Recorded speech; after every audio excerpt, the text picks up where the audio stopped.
Good evening. A bit late, but it is what it is, and all that. Yeah, it's been a. It always feels like it's been a while. It has really, but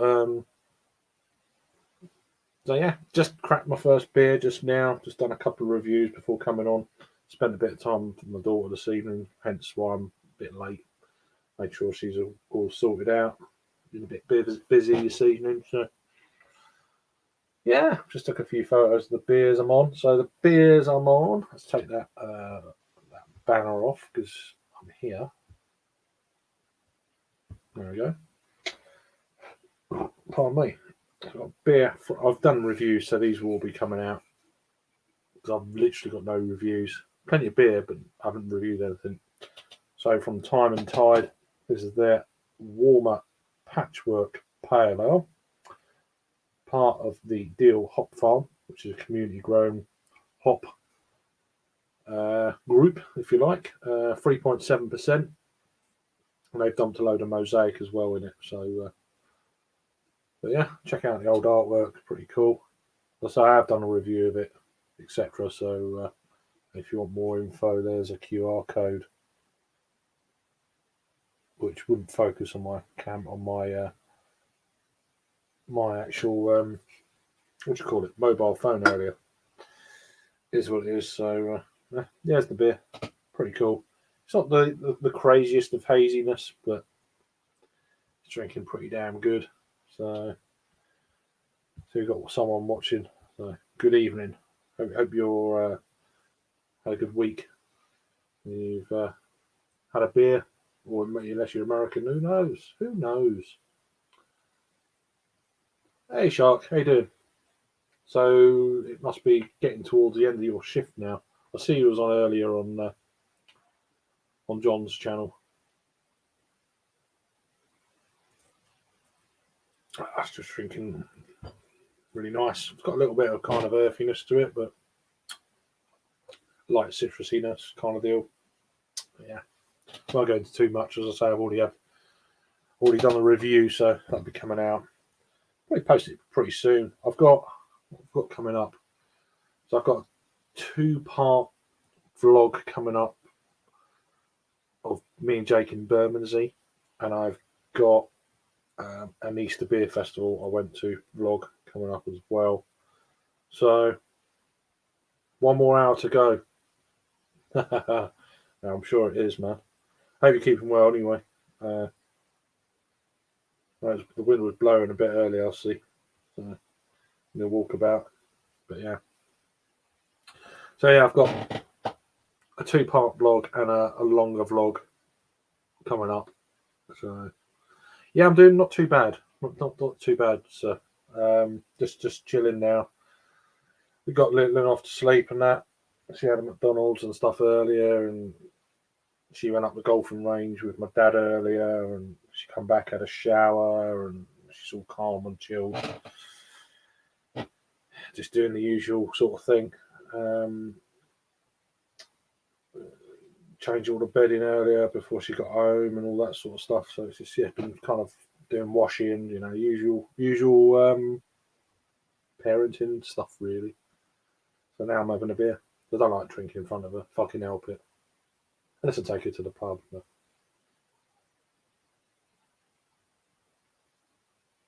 right, it's gliding down. Really tasty beer. I say it's only 3.7. Nothing crazy. I don't think it has to be crazy these days for flavour. It just doesn't. Yeah, beer festival. I mean, I'm just carrying it on a bit from last year. Not quite as crazy.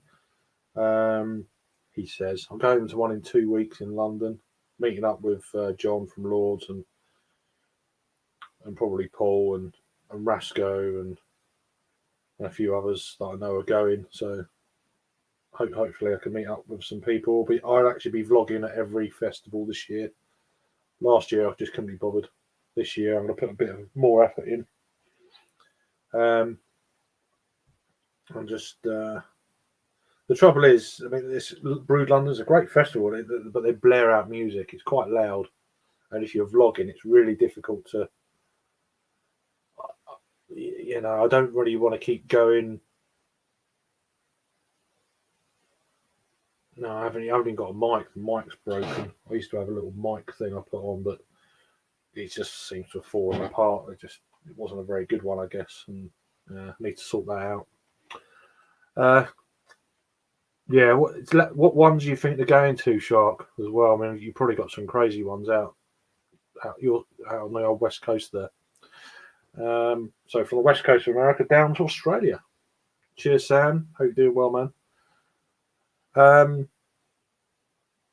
Yeah, I was a bit, because last year I went crazy on the free booze part, and then Rasco turned up quite late in that, and then he hit the spirits like kind of half time between the trade session and the first session, and he got a bit drunk, and then I got to that point. I had enough because I hit it pretty hard on the free part, like you do, and then I eased up, and then it's like I couldn't really kind of go for it, and then I had to get back to my daughter who's with her nan in the other part of London, so I didn't want to go back too pissed.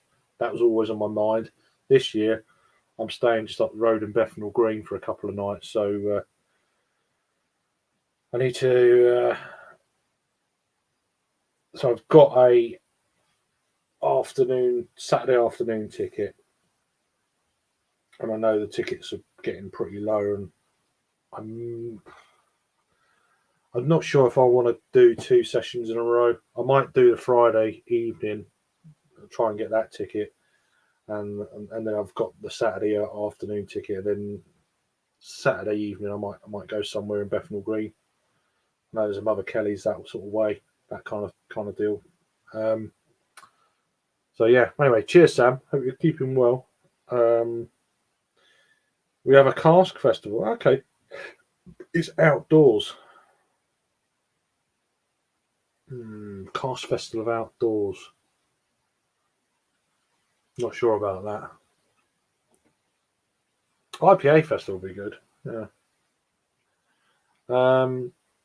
I did a beer festival last night. Oh, it sucked. Okay, that was the first for me. Thankfully, I've got that bottle logic. I think that's what you meant today. So should make up for it. Yeah, we'll do. Yeah, bottle logic event. Oh, it's an event. Oh yeah, I remember you saying. That's going to be crazy, man. That's going to be crazy. How many are stouts? I bet most of them are stouts. All the ones you hear out what they do is it's just stouts. I mean, I haven't even looked. They must do other styles, but they probably do barley wines, I would imagine. I don't know if they actually do. They do hoppy beers? Don't even know. Don't even know. I don't even bother looking, to be honest, because yeah, California. Yeah, we you can get them over here. No people who, if you want a bottle, I can get one, but you're paying £50 for a bottle, and it's like, nah, not really. 20 taps, about 5 stouts, 3 barley wines. Okay, so they obviously do other styles then. You got to hit them 8 beers. You got to hit them. You know, even if it's just, hopefully it's just small pours, because I know some of their beers are pretty big in ABV. Unless is it like an all-in? You pay for your thing and then you just have what you want, or you get a try of each one, or what's the deal? 20 taps though, jeez.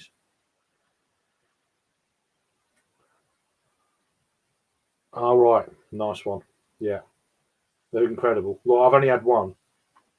I had one like a month ago, and I had a decent amount, and it was one of my beers of the year. I've had a couple this year. One was Goose Island barley wine, Bourbon County barley wine. I can't remember it's here somewhere. I actually got the bottle. I kept it. Oh, it's a 2016. That was amazing.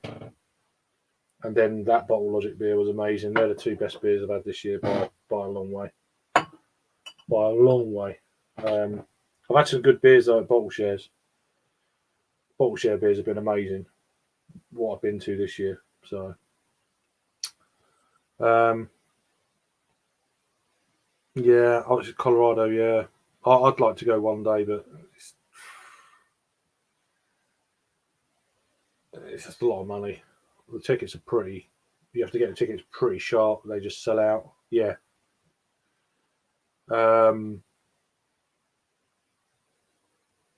There's flight over there, accommodation. It's a lot of money. You know, I'd like to go one day. I'd like to go to California one day. To be honest with you, I'd rather go to California than. I mean, you could go to Colorado on its own. It's like a beer festival. It doesn't have to be, because I know some of the bars out there just fucking like 100 beers on. It's like it's just like a beer festival. It's crazy. They just announced a bottle range that they're gonna have there. Okay, I reckon there'll be fights at the fridges. Yeah, I'm sure there will be, man. I ain't that bothered. I ain't fighting over beer. Fuck that.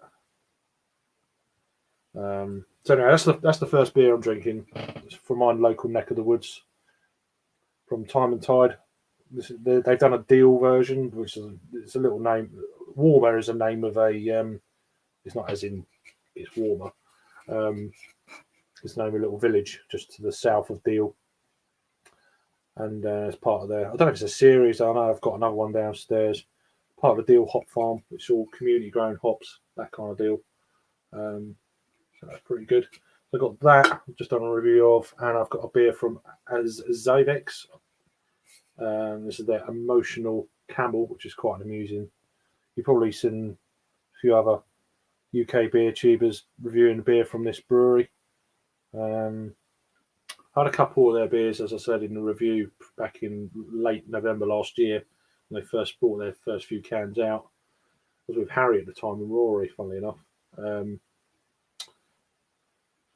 So yeah, Simcoe and Mosaic Pale Ale 4.2. So 2 low ABV beers. So just quite happy with that, really. Just to it's just nice just to chill and have a beer kind of deal.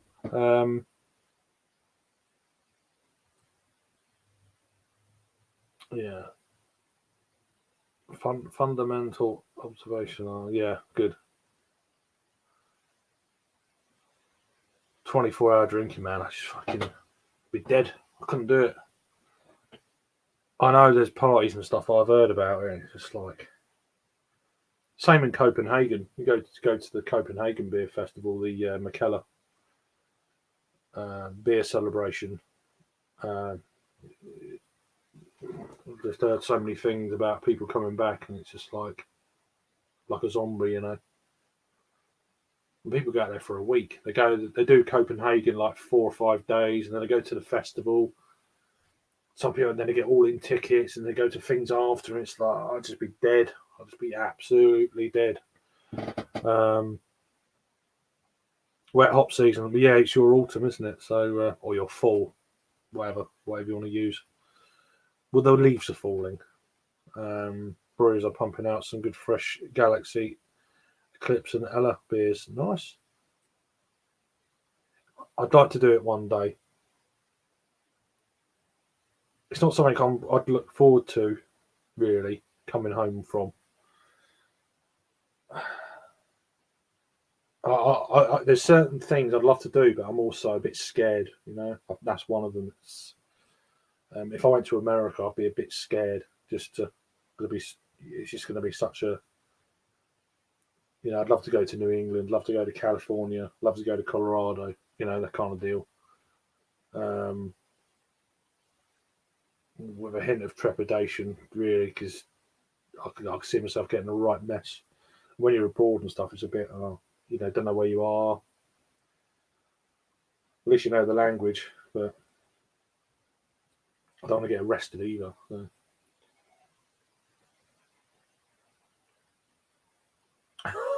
So yeah, it's a good ones. There's one I might go to in August in Belgium, but I'm not sure yet. I have to wait and see on the old funds. I've got the tickets; they're dirt cheap. I can just jump on a train from London to I don't know where it is. I think it's Brussels. Yes, in Brussels. So I can literally get the train there from London. So the trouble is, the longer I leave it, the prices will go up. The train fare will go up. The prices, especially in August, and then the hotel prices will go up because it's August. I probably end up going. I can't afford it because I've left it too long. But it's just committing, isn't it? Sometimes it's like, oh, there's also other stuff I want to do in London as well. So it's like you can't do it all. So yeah, I have to wait and see on that one. But there's some good festivals in Europe. I know there's one in Sweden that I think James goes to, Rampant Mine. I can't remember what it's called now. I know there's one in Portugal in Porto. Is it Porto? No, it's not Porto. I think it's held in northern Portugal near Braga. Sounds really good. Obviously, I know because I've got family. And you know when you get into the beer thing, you hear about stuff that you say, oh, there's a beer festival there. Barcelona's another one, but although I don't know if that's been ahead in the last 2 years because of obvious reasons. I don't know if it went ahead this year. That's normally in about March though.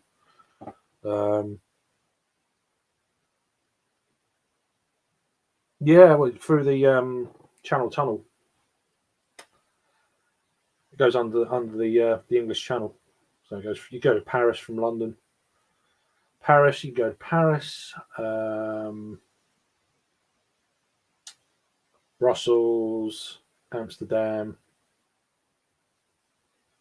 I think that's it. There's probably somewhere else. And then you change at certain stations if you want to go on somewhere else. But yeah, it's with the Eurostar. So there you go. No, it's you can you get on you get on a train. So you can take your car across. You drive onto the train. Literally, it's one of them things. You drive them through the side. They have like a carriage where it's open, where you just drive on, and you just go down the train. This massive, it's a big, not the average train. I mean, you even get lorries down in it and stuff like that, and coaches go down inside the train, and then they fold that up, and then off you go. It's just I used to do it years ago, back in I've done it before in a car. It's weird sitting in a car that's on a train, I have to say, but then it's just like 22 minutes in the tunnel, come out the other end, boom. But I've never done it as an actual train passenger on a normal. They're different trains. So, Joe, how are you doing, mate? How are you feeling a little bit better there? I see you wasn't too well and stuff. So I hope you're feeling better now, my friend. I know you posted another beer review the other day, so I'm assuming it was a hoppy beer. So I'm assuming, or whether it's an old review, I'm not too sure. But yeah, hope you're keeping well, mate. Good to see you. Cheers for joining in. We got some of these. We got none of those luxuries. I don't do it.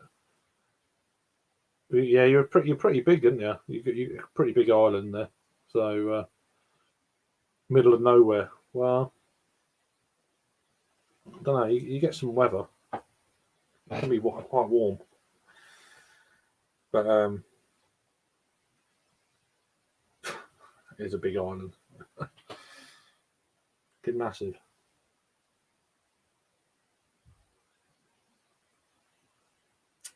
Drinking an absolute treat. Nice 3.7 beer. Nothing crazy. Don't need double IPAs for flavour. Not now. Not the way things are now. Pretty easy going. Right. Wonder what he's doing there. Doing all right. Things on the upswing. Cool beans. Haven't drunk any beer in almost a month. All right, yeah. Cool. Well, as I said, now you give yourself a bit of time, and we'll try and get some beers and try and do some joint reviews if you like. Let me know. No pressure as always. So hopefully we can get some like shelf tours or something that we can both get. So, how many times have I been to Flock? I've been 3 times. 1, 2, 3 times. Yeah, 3 times. Obviously the recent one was with Jake, so that was a not. I don't even know how that.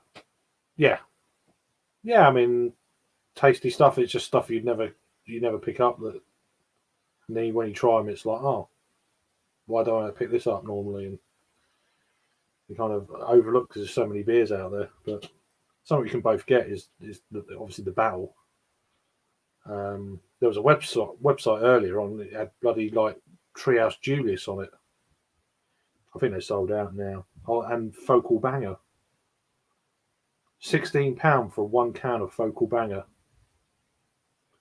I know. Tell me about it. I mean, it was like Julius was 14 something. It's like, how's that cheaper? Not bothered by it though. I ain't bothered by all that anymore. Good beers, but I ain't paying that sort of bloody price. It's only a beer. You know what I mean? Craziness. Yeah. So let us know. And I hope you're just take it easy, man. It's not a problem not drinking beer for a month.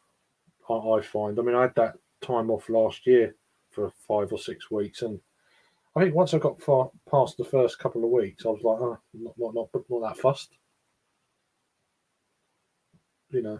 It's mainly kind of cracked a few beers on because I know I haven't been posting actual reviews lately. I bought some beers a couple of weeks ago, and I've touched one. It's like I actually spent money and stuff, which is unusual for me. Buying beers, well, I don't really need to because as in buying beers online, I normally just go around locally picking up bits and bats, and I get a beer box every month from one of them box company things, and then even then I don't drink them. Just really not drinking much at home compared to what I used to. So,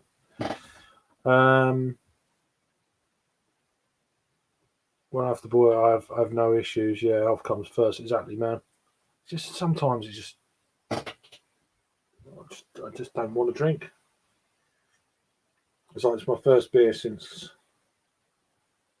last. When did I go up? Not Saturday. Saturday. Did I drink last Saturday? I think I did. Yeah. First beer since last Saturday. So, okay, 6 days. Even though I could drink in the week, I don't want to. It's kind of like, nah, not that fussed. But I lower ABV beers as well. So, that's quite nice, actually. And the best part about it is the brewery brought it round for me. So get in. I've got another one. This is the warmer one, which is, as I say, the town to the south of Deal. And they've got Deal Patchwork Pale Ale as well, which is down in the fridge. I think it's about 4.2. So really nice low ABV stuff. I've got 1 or 2 double IPAs downstairs just because I'm curious. I think I've got a Track double IPA, and I've also got a beer from Vault City, which is a crazy ABV sour craziness in a bottle. But it's actually turned quite chilly the last couple of days where I live in the UK. It's been living right on the east coast. The wind swung round to the east. It's coming in off the sea. It's pretty chilly, to be fair. Yeah, I've always been that way. Yeah, sometimes I just don't want to take a week or 2 off. Sometimes I just want to take a week. Yeah, exactly that. I'm thinking more long term rather than here and now. It's like, oh, you know what? And I'm thinking a little and more than myself, and all that kind of deal. So it's like, do you know what? And then I go to beer festivals every week. So what can I say? But so that's normally it's when it's break time, half term, beer festival, couple of days doing bits and bats, and then I like to calm down again a few weeks, and then that weekend a bit crazy, and then calm down a few weeks, calm. Kind of binge drinking really, but at festivals.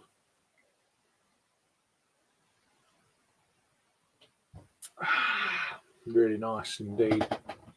So you got a few people in now, so I'm not posting the things up. It's just quicker if I read it, if I can read. Sometimes it doesn't work. I can't read sometimes. I'm a part-time dyslexic, so it's kind of one of them deals. Where some days I can't, and some days I do. So, is anyone drinking at the moment? Obviously, not you, Joe, but you drinking at the moment? Your breakfast drink, Sam? I imagine most people are just coming out of work on the west coast of America. It's probably tea time now in East Coast land. Yeah, I just fancied a couple of late night beers. I didn't post the link to anybody. Days.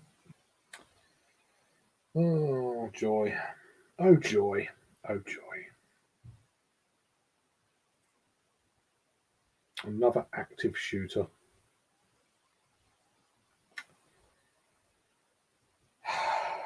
Not here either. USA.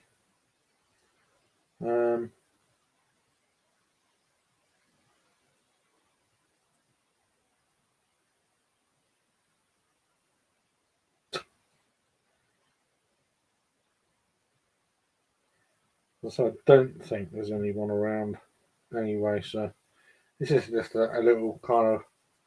I say that, and then I'm like, I get the taste for it, and then I'm like, oh, yeah, let's have a few more, and it's wake up like shit the next day when you don't really need to.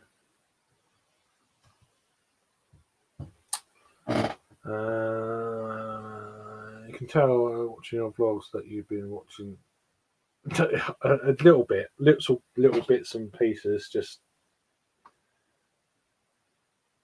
little bits. I don't want to lay it on all the way through because that's him, but yeah, I actually watched back half of my beer festival one earlier. Don't know. I don't normally watch myself back. I was more curious how it come out. It wasn't too bad. I use the same app that he uses as well, so it's a little bit like that.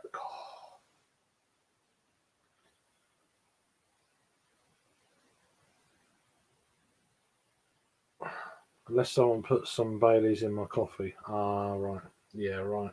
You got a coffee stout on the go to wake up with. What are you working? I don't know. I can never remember what you work sometimes. The Friday night you work. So it's like, it's just time difference. Get confused. Don't take much.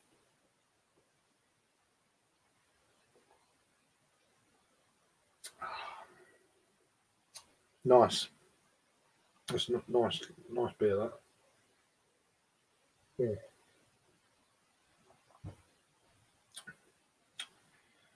Tasty. Yeah, that was delicious. That's what I want beer to be. I just want it tasty and delicious. Now this one, Emotional Camel, from Zabex. So it's only 4.2, nothing crazy. It's a new, well, I say new brewery. They're out of Liverpool. You You've probably seen a lot of other beer reviewers do them if you watch any of the UK guys. Quite a few of them have done this brewery already. This is actually the first one I've had or reviewed from them. They brought... You were hearing things. Find out in a minute.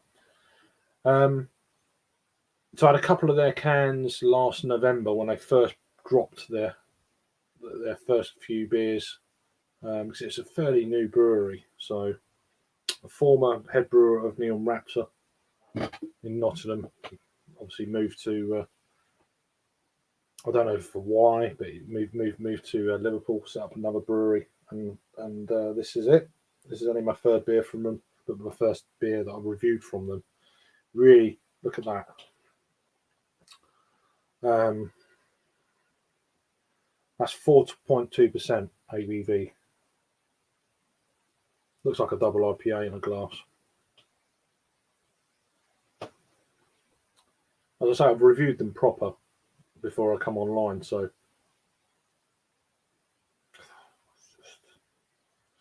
don't want to go into too much detail, but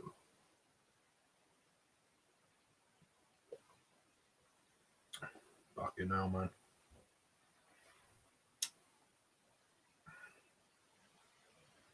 Drinking like a double IPA. Body, flavour wise, 4.2.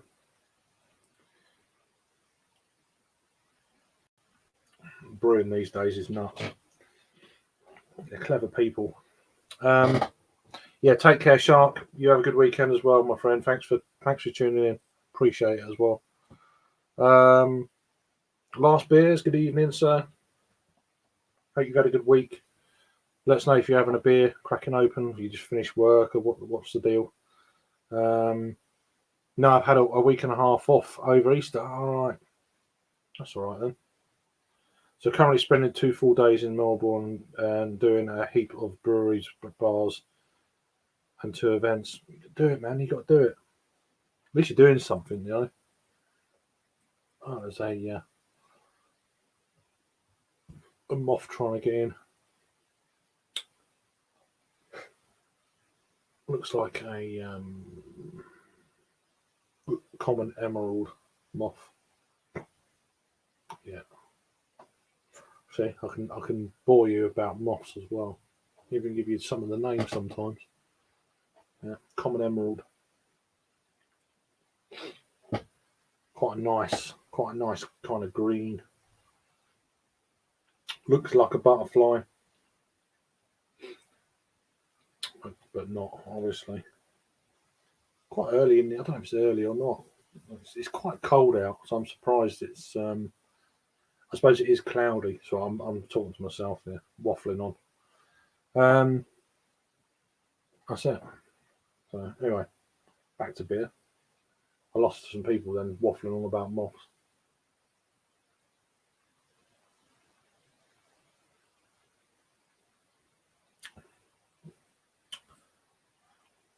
Oh, it's warmed up a little bit. The flavour's changed slightly since I reviewed it.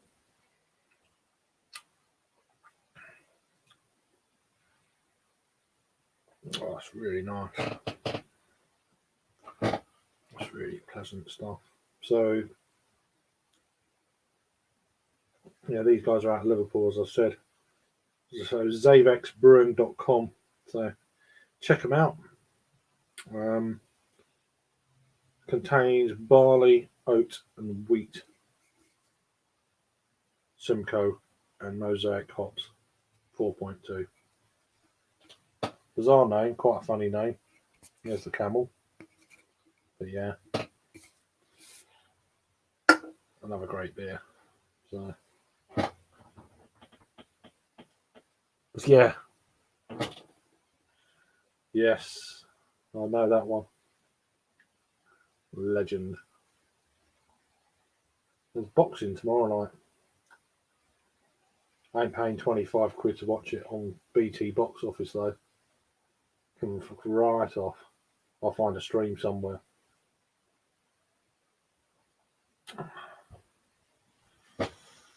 Yeah.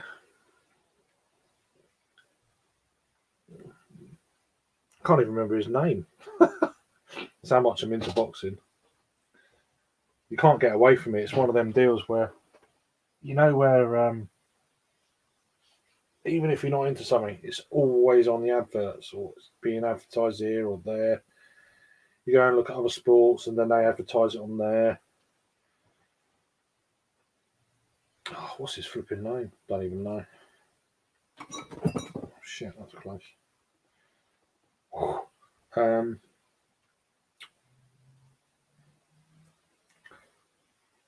It's world heavyweight.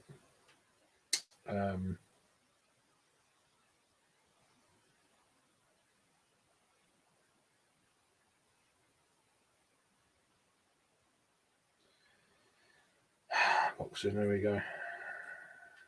Oh, Tyson Fury. Yeah, that's tomorrow night. So, the Gypsy King. So, that's tomorrow night. It's on box office, TV, whatever you want to call it. £25.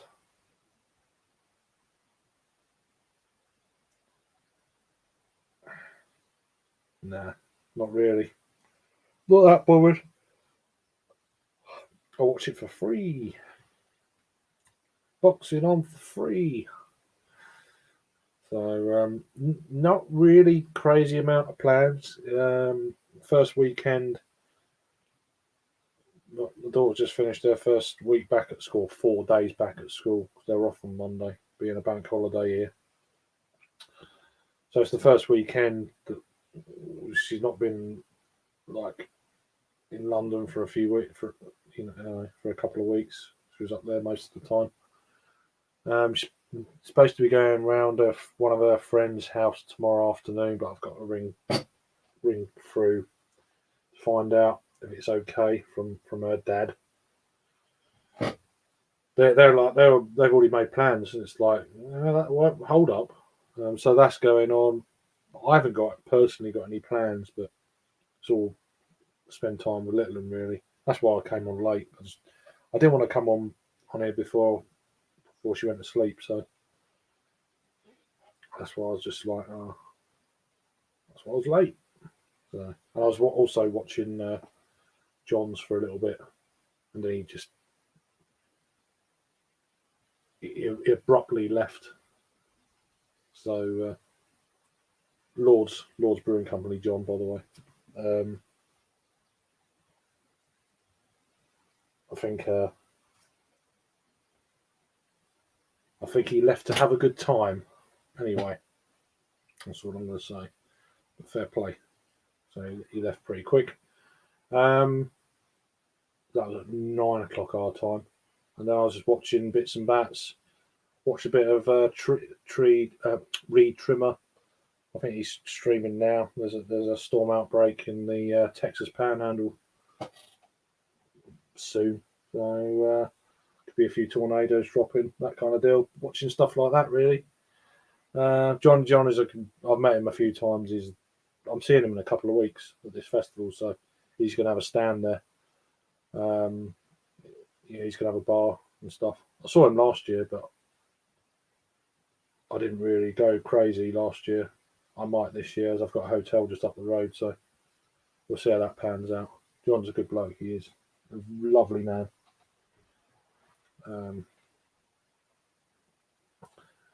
Yeah, but he's still, he's a lovely man, but he's also, you know what I mean? I can imagine he could be a nasty if you cross him the wrong way and stuff, but generally he's lovely. He's doing well in his business, so you have to have some amount of that about you as well. So fair play to him.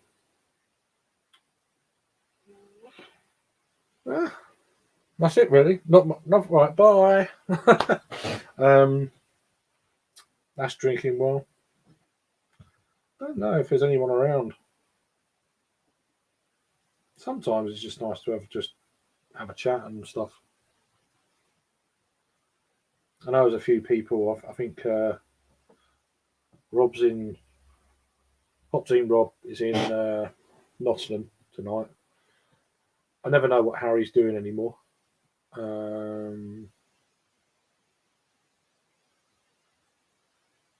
Jake had a liquid lunch. I don't know what he's at. I think Peter was around. I'll message him. Yeah, the regular lives aren't kind of quite as regular anymore as they sort of used to be, which is fine. I mean, during like lockdowns and stuff, everyone was like, "Oh, I can't do nothing." Everyone was around. Um, are you about?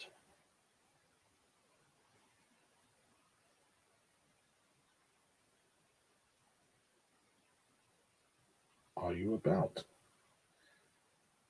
Never know with Peter whether he's out on the lash with his brother and his mates, or they're on the lash in the garden. Well, it's probably a little bit chilly. I don't know.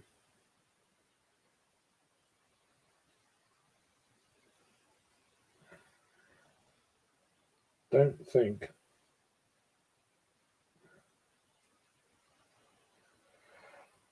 Oh, here we go. Starting yawning. I've only had a beer and a half.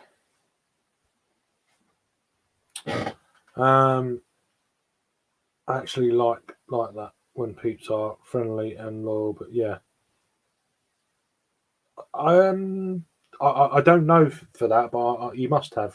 He's running a business, so he's doing fairly well. Got through lockdowns and stuff, so he must have a slight bit of that somewhere. Yeah, exactly that. You know, um, people piss me off a lot more than they used to. Um, I think that's just an age thing, rather than other people changing. I'm less tolerant.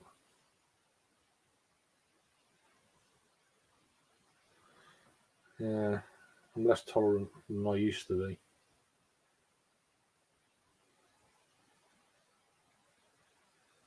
Mm,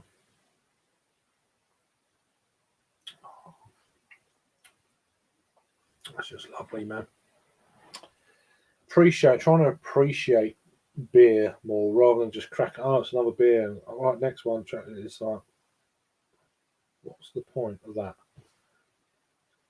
Rather than that fear of missing out thing that I lost 6 years ago. Fortunately, it's twice as bad now. You couldn't keep up with everything now. I'm in a few WhatsApp groups, and it's like it's really nice to be apart from that, and the people in them are lovely, but one or two, it's just too full on. I can't. It's just too much. It gets too much for me. Uh, Numbers are dwindling because I'm just waffling on. I might crack open some out of date beers and do what I did with Raggy's beers, kind of thing. I'll put plenty of them. I've had not Raggy's beers; they're all gone, but have a sip or two, pour them down the sink. Oh my, whoa, quite gassy if you drink it quick. I've got some barley wines here. They're going to be in date for a while. They're all got Tonka in. I've come to the conclusion I don't like Tonka in beers. Overpowers them.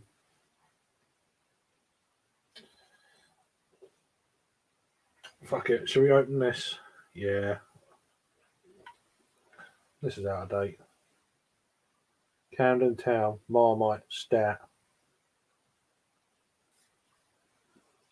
I picked it up for like £1.25. It was near the end of its shelf life, so it's got that's before the end of March. So it's not crazy amount of time. 4.8%. I used to love Camden Town Brewery back in the day.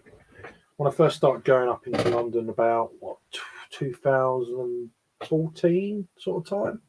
I actually went to the brewery tap and I was really impressed with them.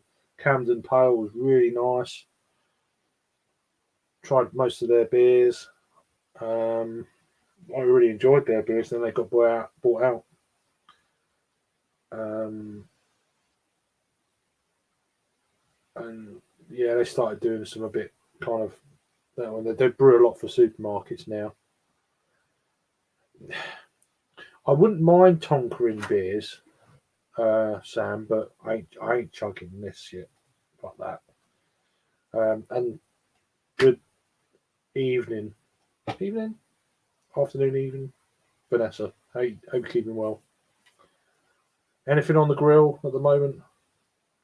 Every time I see your posts on Instagram, it's you're cooking or something. It's like, oh my god, I want that. you know, yeah. Hope you're keeping well. But yeah, just so I'm gonna drink this first, and then I'm gonna get through. So there's one beer I'm gonna try. Must have out of date beers here somewhere.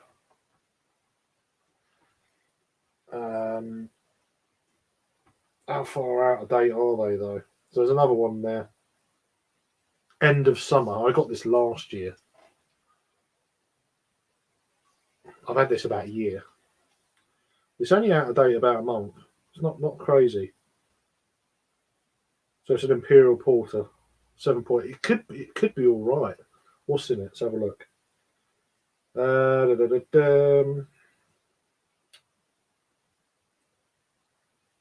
Ingredients. Hand picked. So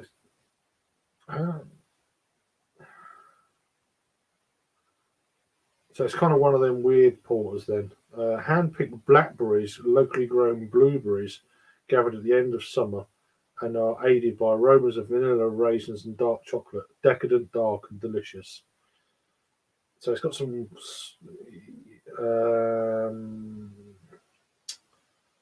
water, malted barley, wheat, oats, hops, yeast, blackberries, blueberries, vanilla pods. Bizarre. What hops are in then? Is it going to tell you what hops are in there? Grains are pale, roasted barley, crystal, chocolate, black, torrefied wheat. Hops are Pilgrim and Jester. So some British hops there. I'm not sure how that's going to pan out with it being out of date, and I've had this a year. So I'll give that a whirl. Two of these beers actually, if they're good, I might drink them.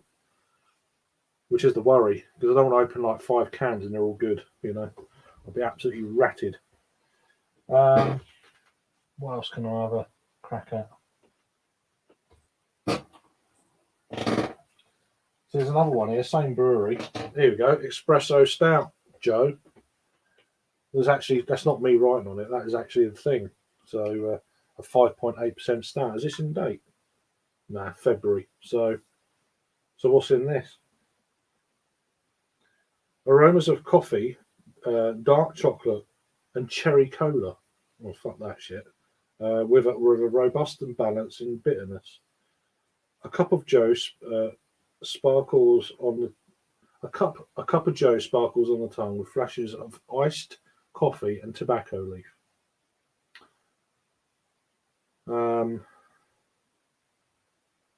Pale ale malt, naked oat malt, torrefied wheat, black malt, roasted barley. The hops are Pilgrim. Water, barley, oats, wheat, Pilgrim hops, yeast and coffee. 5.8. Same brewery as before. I bought like 10 cans for 20 quid delivered. So that's another one. I don't want to go too bloody crazy, but if they end up being good, you stuck with them, don't you? So,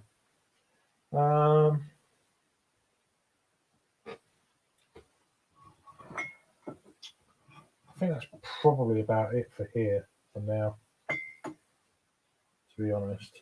I want to review this. This is like slightly out of date. This is a couple of weeks out of date, but it should be okay. Anspach and Hod Day. This is their porter. I think it's their best beer. So I'm probably actually going to review that at some point, I say. And there's other beers from Tuol, Norway.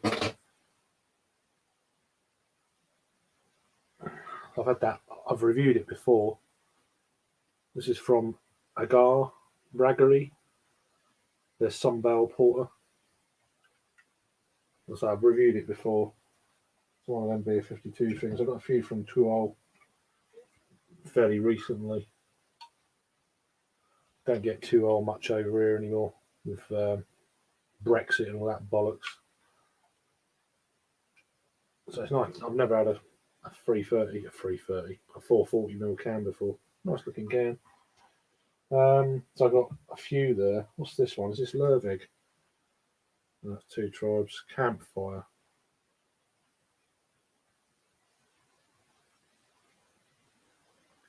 Two Tribes is London, isn't it? King's Cross? Yeah. It's a random beer. There was another one. Was it that? The Pilsner. It's warm anyway. But oh yeah, Lervig Pilsner. I mean, they make some amazing stouts.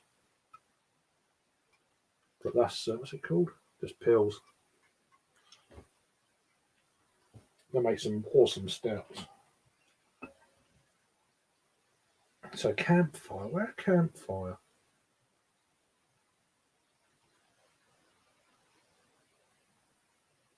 Yeah, King's Cross, London. Oh well. Anyway, I've still got my IPA here. Well, IPA. Pale ale. Catch up with comments. Sorry. Me waffling. Chug. No, we got that bit. Yeah, Tonka beers, as I was going to say, Sam. If they don't overpower everything else, I don't mind.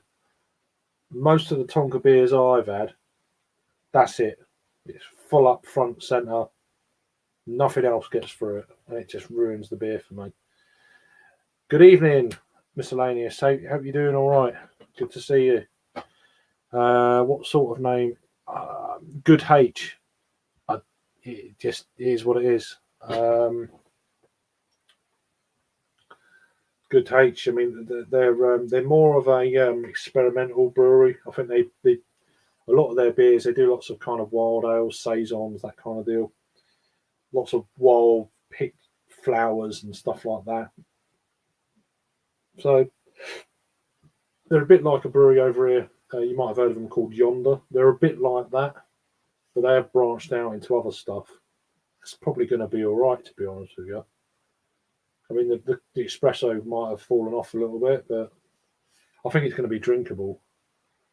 That, even if it was fresh, I'll be wondering what the hell that is.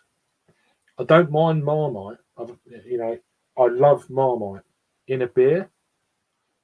God knows. This is a bizarre Imperial Porter. That's all I'm going to say, really, with fruit in it and vanilla. The vanilla will work, but again, the fruit could have fallen out.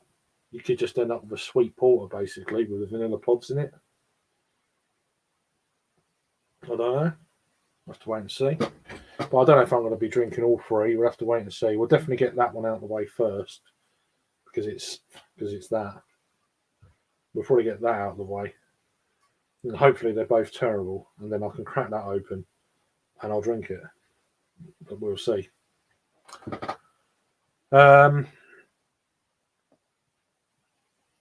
So Drew says, I've got 2 large boxes of exotic beer headed my way as we speak.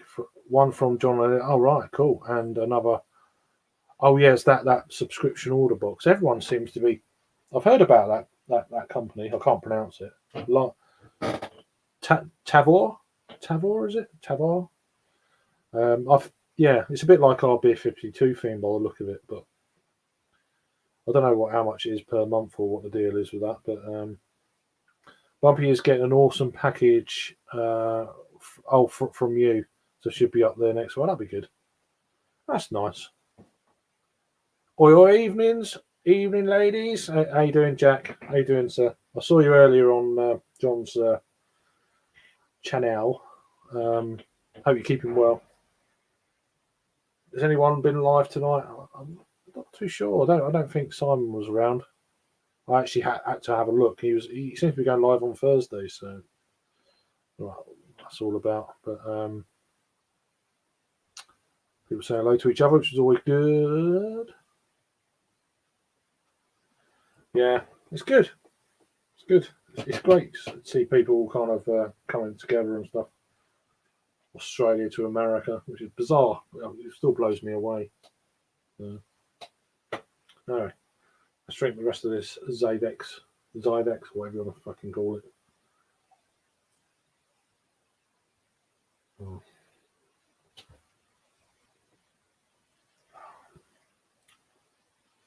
That's nice. One debating what glass to use. One I can swill with. Let's have a look. I'm assuming these are clean. Let's have a look.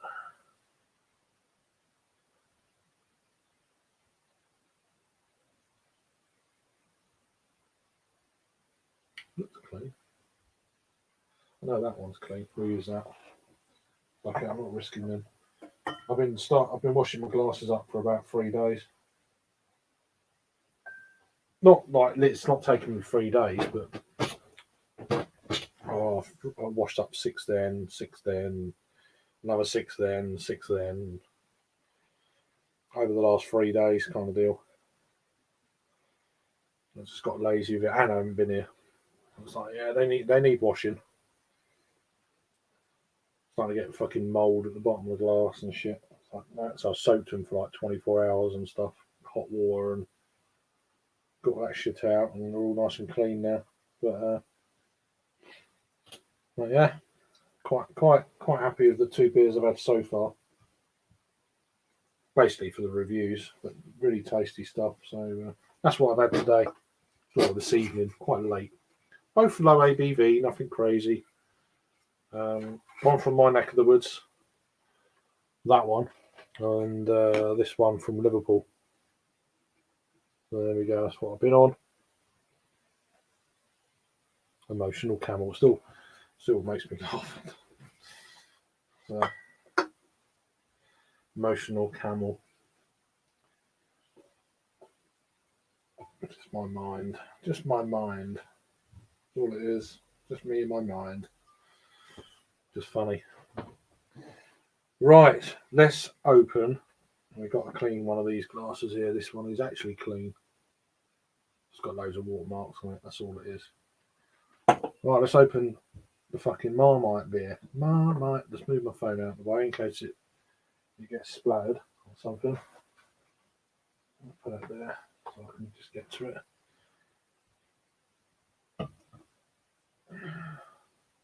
Vegemite, if you like, if you're in the States. But yeah, Marmite, as we call it. Oh, please be shit. Let's have a look. You're begging out-of-date beers to be shit. God, that's so fucking me. To smell that straight away. It's full on Marmite. It's nuts.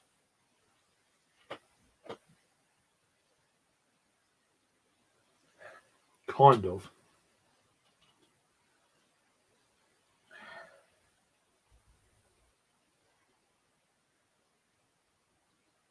Two seconds.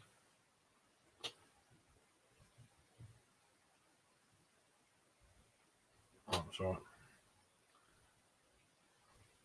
I was expecting it to be Tiny Feet. It wasn't. I can't work that out. It looks carbonated. It is carbonated.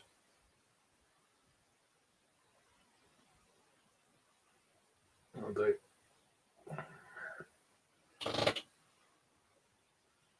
In a glass, it could be a barley wine, an old ale, or a porter. It's kind of got that look to it. Slightly off white head, almost yeah, just kind of that off-white, sort of slightly brown sugary type head.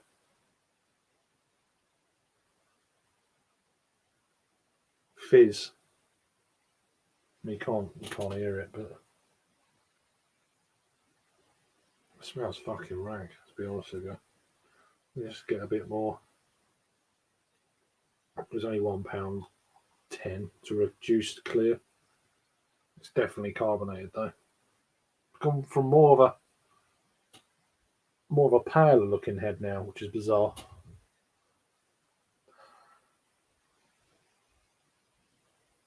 Really carbonated, and the head's going down quick. Synthetic Marmite, if you like, whatever synthetic Marmite is. Unless it's faded, of course. Don't know.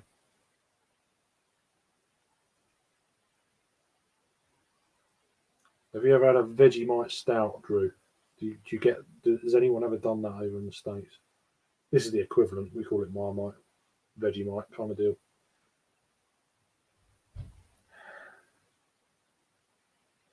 It just smells watery, overcarbed, cola-esque.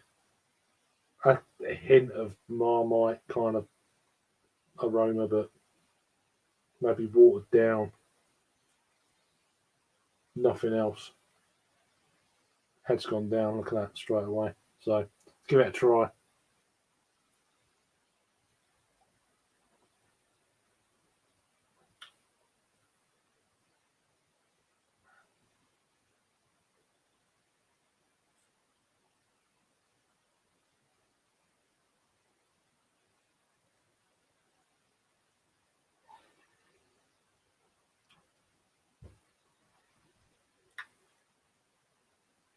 You can tell it's carbonated. It's just fizzing on the tongue, on the palate. It's a weird, strange beer.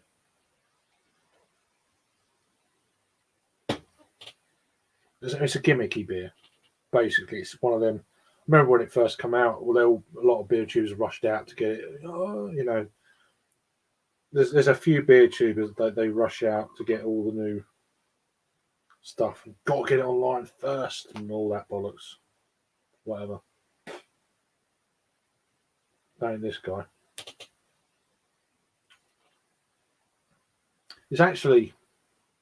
It's weird, but not in an unpleasant way.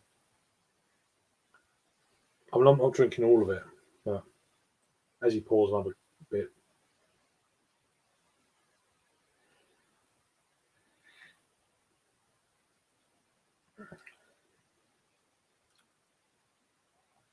I don't even know if it's faded or not. It's out of date. It probably hasn't. It's probably just that. Anyway, it's really carved. Sorry, got well behind. Where do we get to? Oh, you're talking about the Bottle Logic, yeah. You've got some coming in, Drew. Fucking hell, no good. A sour. Okay.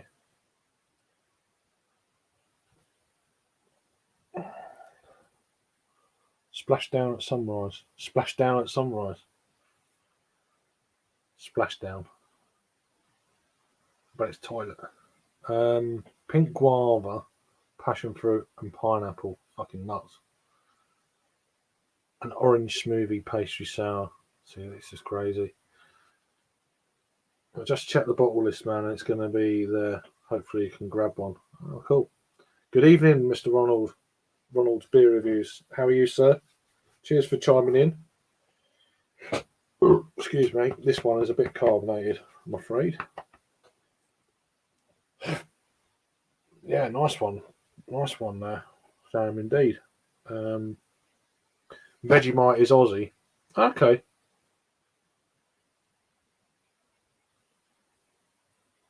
Vegetable paste. Vegemite Aussie, is it? So I don't even know. Most Americans haven't tried it. Really? must be called something. It must be.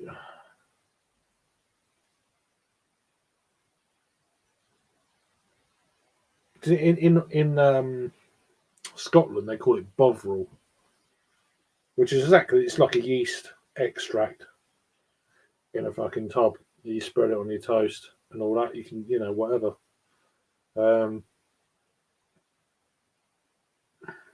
It's just yeast. It's like an extract, thick, like looks like tar. This is actually, I wouldn't say it's anything like Marmite.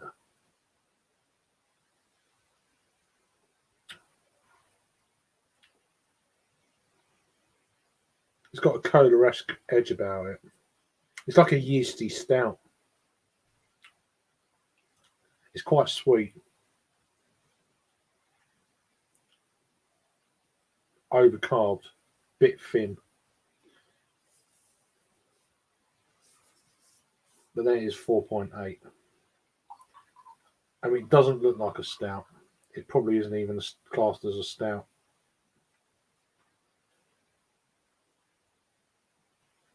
It's got Pilsner. The malts in this are Pilsner, Munich, and Rauch. Rauch? It's not that smoky. The hops in this are Pearl.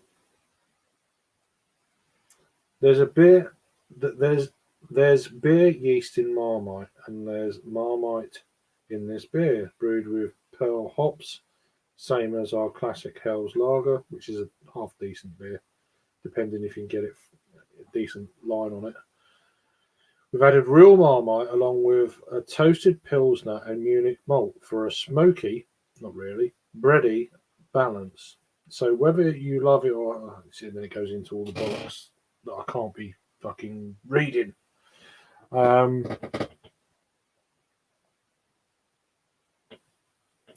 going to start getting ready for this event. Still watching, but we'll be missing from. Yeah, no problem, Sam. Cheers for all the messages and stuff.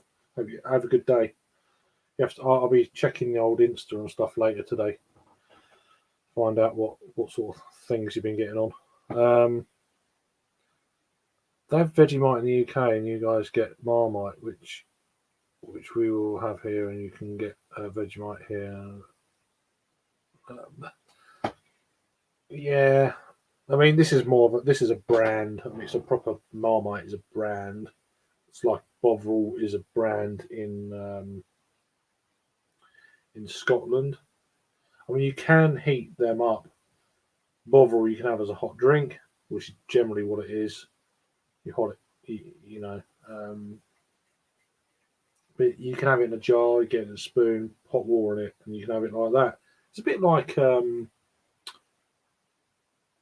reminds me in some ways of an OXO cube that you can. It's got that kind of beefy gravy sort of thing to it. Is that kind of deal? Don't have it often. I mean, I've got a jar downstairs. Funnily enough, of Marmite. Every now and again, I'll have it on toast or something, but not very often. Sometimes I'll put it on the toast, and I'll put some cheese over the top, and then put it under the grill and melt it, so it melts down on top of it. That's quite nice. So it's kind of a mixture, that kind of savoury and sort of yeasty, slightly sweet kind of deal. That works. Depends what mood I'm in. I mean, a lot of people put Lynn Perry sauce on cheese, or Henderson's relish if you're up north. Whatever you like, really. Me saying I was going to drink all of it, and I probably am going to. Fuck it.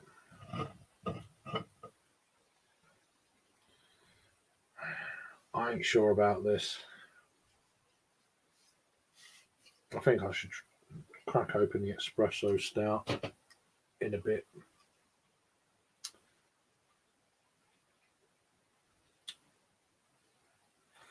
It's funny how certain beers, they kind of surprise you. Oh, this is only slightly out of date. But I remember doing it a few weeks ago when I done a stream. Let me just put these out of the way for a minute. A bit of fucking room here.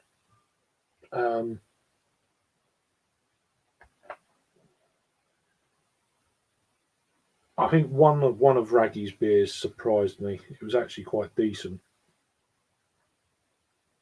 considering I'd had it, in the bottle in this kind of warm room. Not warm, but I wasn't expecting them to be very good, and that one was all right. But it was a crazy ABV. I didn't want to drink it all. I think out-of-date beers can surprise you more than you expect, which is a bit of a worry because I've got loads, loads of out-of-date beers. So I'm reviewing. I don't like reviewing beers that are out of date because I don't think it's fair on the brewery.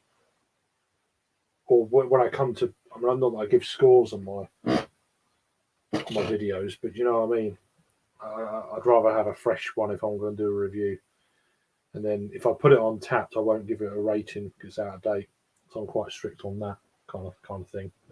It's just not fair. Oh, that's a good idea. Always put a teaspoon of Marmite in your spag bowl. Never done that. I bet that works. I bet it really works. Your beer is labelled Dark Ale on Untapped. Okay. There you go. It doesn't. It's got a weird look. It's got almost like a mahogany brown. Well, it's dark, but it's not. It's not jet black or like a stout, or it's got like a barley wine look to it. Mahogany brown. God knows. It's one of them kind of unknown sort of beers, really. I think when you don't know what it is, you stick it down as a bloody dark ale. I mean, what's that? Is it an old ale because they're dark? It covers the whole spectrum, I think. It's a spectrum style,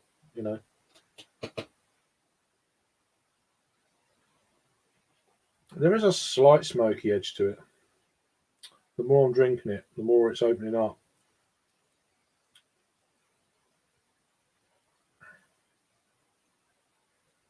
Kind of warming, but not alcohol warmth. More of a kind of a malt kind of body warmth to it. Oh, interesting. Just left Junkyard. Ah, cool. Nice one. Well done, Rob. You enjoy that shit. Yeah, it's a shame. I didn't know he was going up. I'm going up possibly the middle of April, but I have to wait and see how shit goes with that.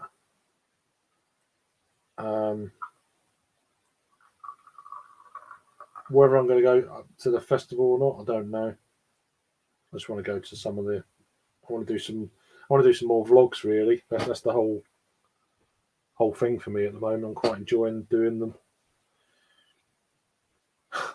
It's just random rubbish. It's just when you're recording, you just don't know what's doesn't bother me. It's quite fun.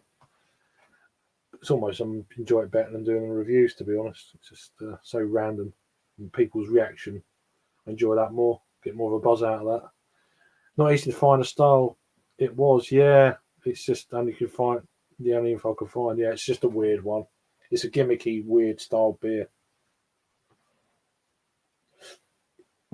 But I'm getting rid of it, so. Told you it's carved. Fucking hell, man. I'm not even drinking it quick. Well, I mean, if I necked it, I'd be burping for about 10 minutes. But it's proper carved. Nice creamy looking head thing. Craft beer pause. Fucking hell. How you doing, son? How are you? I hope you're okay. God, Brandon, I haven't spoken to you for time, man. Wow. I hope you're all good, man. I hope you're good. I see you now and again post some stuff on Instagram, beer wise and stuff, which is good to see. Miss your channel. Miss it. As long as you're well, that's yeah, exactly that. Same here, to be fair. I don't do nowhere near as many reviews. I still do some. Done a couple tonight, but I haven't got like what I used to have, like 20 odd reviews on the back burner kind of deal and all that. I could write a book, right? Fair dues. Yeah. Yeah, fair dues then. As long as you're okay, healthy and stuff, and you know, and stuff, that's all right. Anyway, shoot us a message one day on whatever. You know, we could have an offline chat somewhere. That'd be cool. As long as you're good.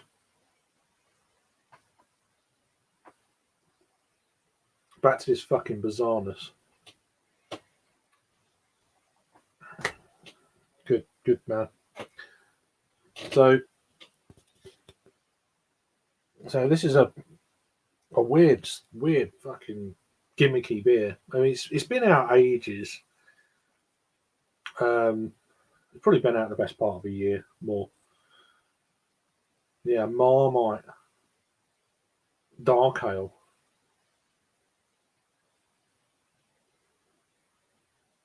I mean, I don't know what the equivalent you get in the States is for Marmite. You did mention earlier, didn't you, Drew? Vegemite, I thought Vegemite was in the States, but obviously Sam was saying earlier that it's actually in Australia. So I mean, I don't know. This is one weird fucking beer, but it was only like £1.20. It was short shelf life, and I've had it a bit longer, so but it ain't going to change in a few weeks. So I thought I'd just crack it to see what the deal is. I'm actually looks like I'm drinking it all by the look of it, even though I'm drinking it because it's odd. It's got a smokiness to it.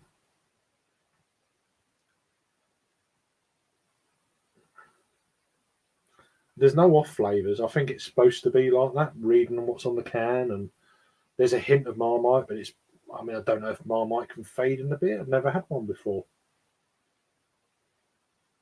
Fuck it, whatever. I'm drinking it.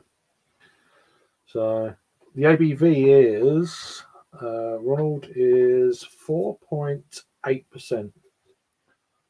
4.8 in one of our what we call the UK version of a 355 ml can. Yeah, or stovepipe you call it. I can't remember, something like that.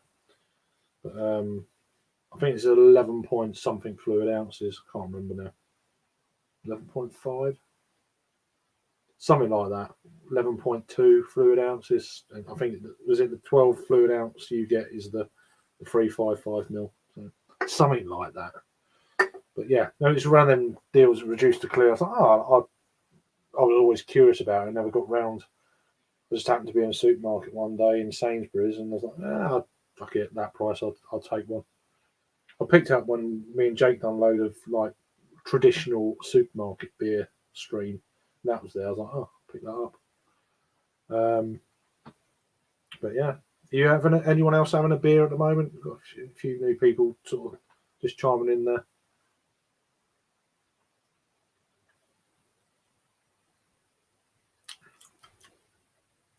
Yeah, full on smoke. It wasn't getting any smoke at all when I first owned it. It's weird, isn't it? How a beer can change, opens up. Sometimes we're reviewing beer, it's always I can't be bothered to put two videos together in the same review because beer changes with temperature. Well, not with this one. It's been in room temperature all the time, but certainly with cooler beers, I mean, I don't put stouts in the fridge anymore unless it's in the blazing hot summer. Then everything goes in there. That's the only time I put stouts in the fridge and then pull them out like half an hour, 50 minutes half hour to an hour before I review or want to drink. Then I'll just do it that way in the summer months. But yeah, still trying to work out what the hell. Definitely a smoky quality to it. Any burnt notes? Not really. There's a slight kind of almost liquefied brown sugar kind of feel to it, but not crazy. Slightly sticky on the palate, but not overly. Fucking hell. What, Jay? How are you doing, sir? It has been a while. It's been a minute, as you say. It's been a minute. Fucking hell, you've moved since the last time I spoke to you. Been watching a few of your bits and bats. I caught up with. I watched your. It wasn't a YouTuber spotlight thing. It was a spotlight, but of that girl who moved from the UK and she's now in Texas. I watched that because we've connected a few times, mainly on Untapped. And I know she comes back to visit in the UK quite a bit. I'm hoping to meet up with her at the Great British Beer Festival. I assume she's coming. I haven't really spoken to her for quite a while. That was a great. And then we got Raggy, fucking legends everywhere. Come on now. If anyone wants a link, then just let me know in the chat, and I'll send it. I'll fire it off to you. I'm kind of doing. I'm going to start doing these on a. Do you know what I mean? Because a lot of people are busy these days because obviously everyone's doing stuff and the like. But if anyone wants to join, then I'll personally message you the link. If not, I'll just continue waffling on, talking shit. So no biggie. Cheers, Raggy man. I watched your review earlier of Sprat Waffler. It's probably my favourite beer from them. That was one of their core range beers. That Citra Session IPA thing. Great beer. They've actually done a can design change since then. I actually reviewed a can from them earlier.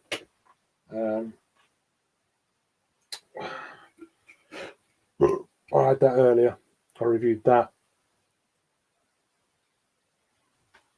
So it's part of the Deal Hot Farm. That is so gassy. Sorry about the old burpages. But so yeah, I reviewed that earlier. So that'll be coming out fairly soon. I'm trying to mix some vlogs between reviews at the moment. Billy, always makes me laugh. That does. I used to call him that. I was like, yeah. But yeah, if anyone wants a link, let me know. Drop me the link. Okay, right. Let me just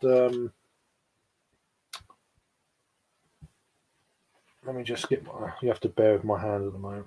I've got a touchscreen laptop, so it's the only you can't do it. Oh fucking hell! Back at you. Oh, fucking hell. I'm trying to think. Oh, hang on 2 seconds.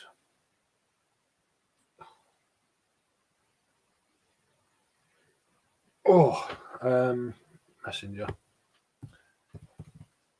Messenger. Don't shoot the messenger.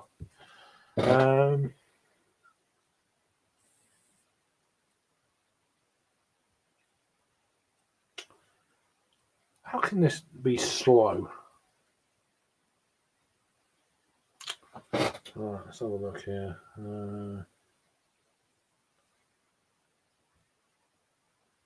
So.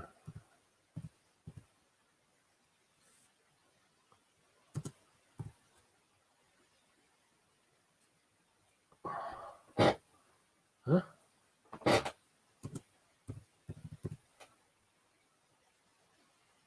Why can't I find you on Messenger, Rod?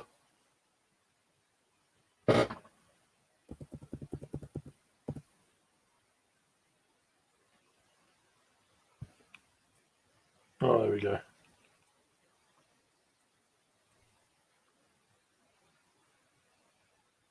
Right. Fucking hell. I've not been on a stream with you for ages. It looks like January. Feels like longer. Right, there's the link coming through now, son. Joe was on earlier, not on, but oh, it was a good beer, Braggy. I'm listening before sleep. Had to pick your son up from town, so no drink. Yeah, no worries, man. But I mean, I know it's late and it's pretty tricky for you, Rugby. But you know, you're always welcome. It was a good beer. It's one of my kind of, I wouldn't say it's my go-to. If I had a go-to, it would be that. It's a very good pale ale, and a nice ABV. It's got bags of flavour, and for me, I'm more into them now these days. That kind of, you don't need all this stupid ABV stuff, especially with double IPAs and stuff. You can get it in these pails now. The brewers are so good. All right, body might not be quite there, but flavour-wise, it's there. You know, they're just there. We're going to get Rod on in a minute. Meeting, yeah, I saw that. Yeah, that'd be good. That'd be good. But if you do any videos and stuff, I'm really into my vlogs at the moment. So we've got a 2-part vlog of Bermondsey coming up. I've got a vlog of the Easter Beer Festival at the Winter Gardens in Margate that I've done. That's coming up. That's about a 40-minute vlog. And just heard that noise, so it must be main man. How you doing? What's going on, man? How you doing? Yeah, it's been a minute, man. It's been ages. It really has. It's definitely been a long time, it seems. Yeah. So, how are you settling in? And have you unpacked yet? We unpacked some stuff. We didn't unpack everything because we're not sure how long we're going to stay here. But right, just okay. Unpacked a few things, so I don't have the beer wall right now till I decide at some point. Yeah. It's kind of bare back there. That's my beer wall with a fan in the way. You know, it's just like, yeah, whatever. Yeah. But no. So you enjoying? Is it a slightly different climate as well? A bit colder. Actually, it's warmer. I think. Oh, really? It's about the same. We're just east of where we were basically, but still around the same amount temperature. So not too bad. We were 70 degrees Fahrenheit today. So. Oh, that's not bad. Yeah, we was pushing 70 last weekend. Yeah, which was nice for Easter kind of thing. But and now it's dropped back. I mean, I'm right on the east coast, so the winds are coming from the sort of east at the moment, off the sea. It's gone really quite chilly. Well, it started yesterday, but today, yeah, it's been cloudy most of the day. I think it's still been sunny elsewhere. If you get away from the coast, it's sunny. Yeah. But yeah, we just got north kind of sea. Cloud pops up and stuff. So a few more comments there. I did neck a 750ml French bird in Barrel Stout for this. You necked it. You're a fucking animal. I can't drink. I can't drink like you. I can't drink like you, Raggy man. He puts some down, doesn't he? And when he says I can drink, but Jesus. I drink a lot of water as well. So, especially if it's like longevity, then you can't do it for that. I can do longevity if I drink water in between stuff, and I'm fine. But if you're drinking beer after beer after beer for 12 hours, you're just gonna die. You're not gonna be around the next day. Yeah. Do you know what I mean? It's not worth the hassle, really. But. Yeah, I feel like I'm a shark. If I start drinking, I keep drinking, I'm okay. But once I stop, it's done. Sit down for a minute. Next thing you know, you're falling asleep. I I mean, and that's what does me. It's not getting drunk. I just get tired. Yeah. Not so much for this, my age and stuff. It's just I get tired. Your age is younger than my age. Well, yeah.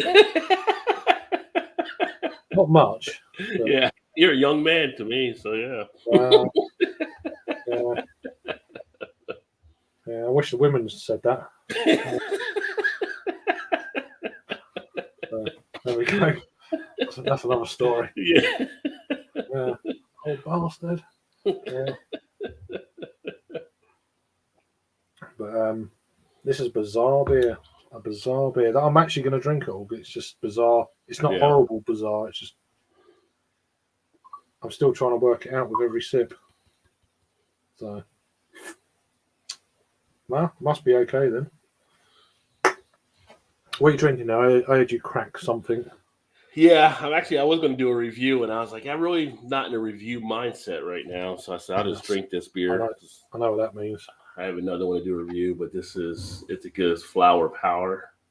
I've heard of it. New York. Yeah, this is actually, I've never done a review on it on the channel, but this is the one that got me into craft beer. So I ended up picking up a couple of these the other day to finally do a review. And then tonight I'm like, I just want to kind of lay back. And I saw you were on, so I'll pop on with Craig for a bit. Getting reviews can get like so much of, take too much time, too much focus. You get too hooked into them, and it's like, I just want to chill.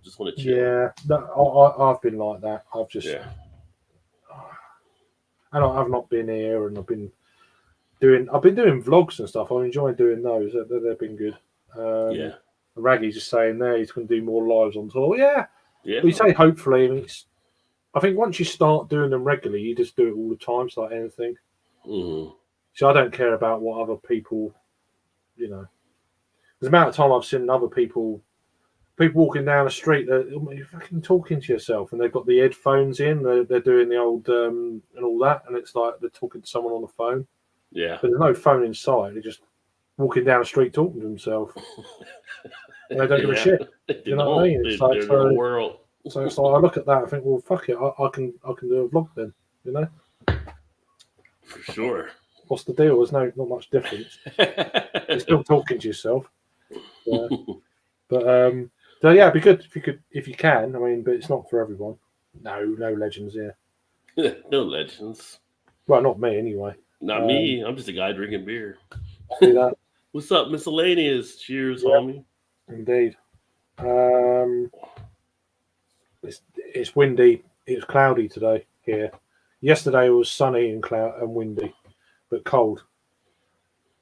I can drink big beers at times.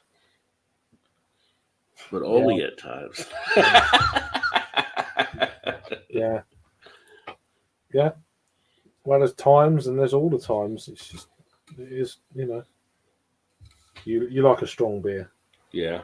Well, this beer's only 7.2, so. Yeah, my alcohol tolerance isn't as kind of big as it used to be. Mm-hmm. I mean, last summer it got me by the end of like doing 5 festivals in 6 weeks. I was just like, I just don't want no more beer ever again. And that's when it really started to hit me. I thought, I need a break here. I was struggling, and it was good, but yeah, it was a bit OTT, to be honest. This is one of the deals where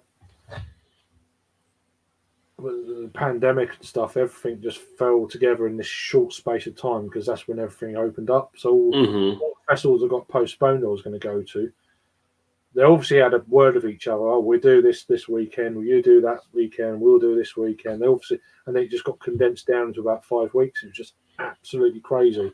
But I'd already got tickets for all these things. Yeah, it's like mayhem. It's like a lot of traveling involved and blah blah, and pretty much blew everything I saved up over the pandemic, and just had a good time. But I was glad when it was over. Of course, years from now, you may look back and just think about how wonderful of a time you had too during that period. Yeah. It's just I just didn't. I thought I'm going to do stuff, and that's it. Yeah. I didn't let things worry me so much. Probably for other reasons, but Yeah. life's too short and all that. Big at times. But, oh, I've already done that. So yeah, I've got a couple of beers. I'm going to crack open this other beer in a minute. I think I'm going to crack open this. But it, yeah. Oh, that. nice. So Espresso Stout Joe.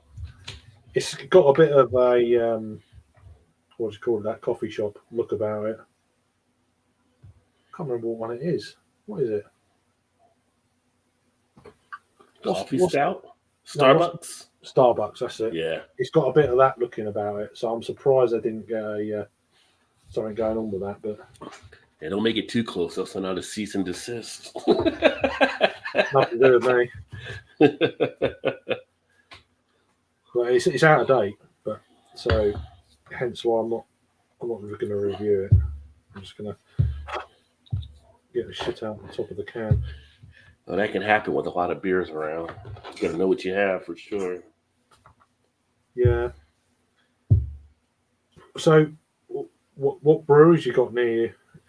You must have breweries near you. Yeah. I mean, I've got some local. It's less here than what I had in Cincinnati, I think, but I do have the Guinness one within 15 minutes of me, which I still haven't shot any video over there yet, but I want to go over there at some point. And then I have a few local ones. I went to Heavy Seas. I don't think you might get Heavy Seas, the Tropic Cannon and the Loose Cannon, all that stuff. Sometimes. Yeah. And DeClaw's here, so I haven't been there. 50 words. See, right. Raggy's a young man too to me. So just by a couple years. A couple of years. Right. Yeah. Okay. I ain't asking. Yeah. I'm 43. I'm 43 now. So yeah. Yeah. So that's 10 years. Yeah, you're a youngin. Nah. What about that? I don't know if he's. I doubt it. He might have fallen asleep on the toilet there. But, 15 in one day and some home. Wow. Yeah. Probably. But nah. He looked like he had some fun today. Just looking at some of his Instagram storyline things. Got pretty good photos and stuff on there. Don't really use Instagram much. It's just like, you just can't do everything. It's just like, it just gets to that point where it's like, don't know. Yeah, I should do more Instagram, but I feel like I should, but I just, I don't know if I can.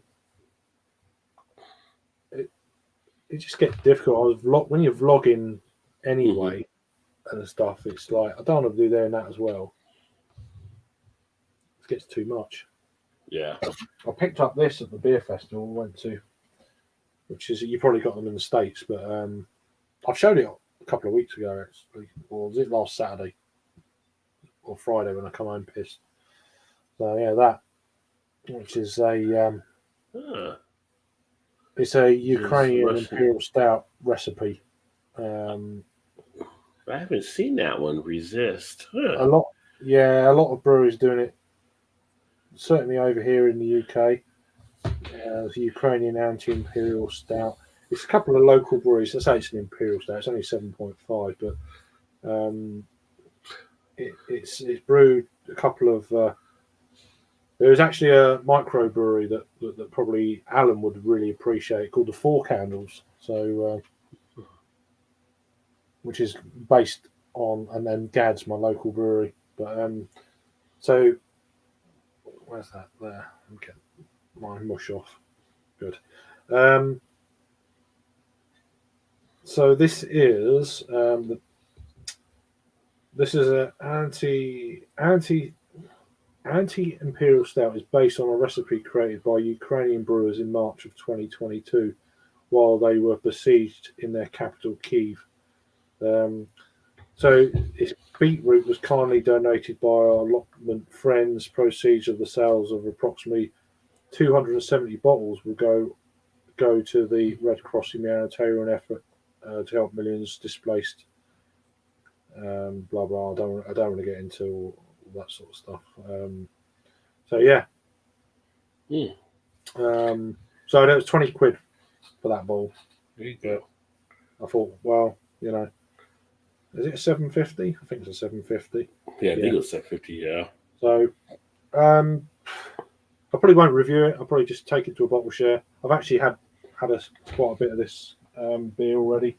When I was at the festival, someone else bought one. I got a fair sample of it. So yeah, good. It's good cause and all that sort of thing. Yeah.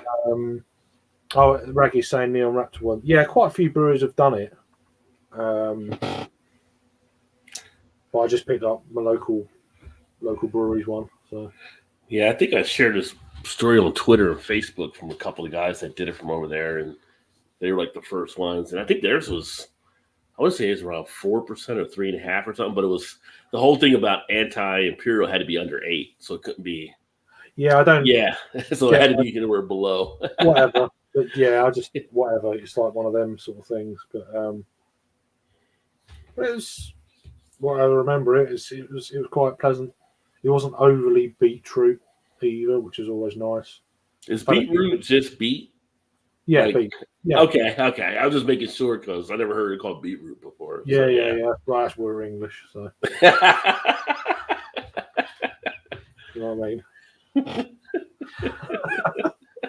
But yeah, but no, I've had one before.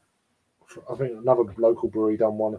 They done a beetroot Hefeweizen once or twice, and that was full on beetroot and earthy or beet, and yeah, full on earthy and stuff. And it was like the lead thing. It was like, oh, I'm not sure. But they'd also done one with chili. Beets and chili. And chili work well. Yeah.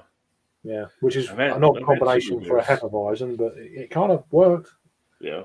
Well, you didn't get any the classic kind of things of a hef, but yeah. But the chili one was like fucking. That was really hot chili with beetroot. Yeah, that was good. But if you do a beet beer, does that count as your vegetable serving for the day? I mean, can you count that as your vegetable? Yeah, and if you have 5 cans of it, then that's your 5 a day. Right. I guess. I don't know. I think you should count towards your vegetables. So yeah. Indeed. Do you want a link, Raggy, as you've just gone to get some more Imperial Chili chocolate stout? Oh. Can you escape, or you? Let me know. Don't worry. I mean, you're still drinking. You're going out tomorrow, man. So don't give me all that. Don't give me all that excuse. No. It's very different in a beer. It really is. It's just weird. I mean, I've had one that's very overpowers everything, but that one's not too bad. It's quite subtle. A pint. Do you want to join? A pint. Do you know what I mean? At 11.5. Yeah.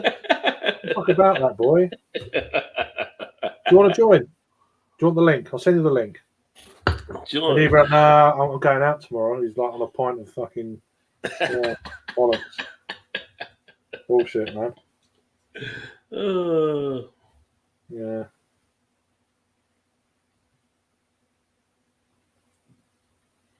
I'll send it via Instagram, Raggy, because your messenger's crap. Send it to the gram. It's not good.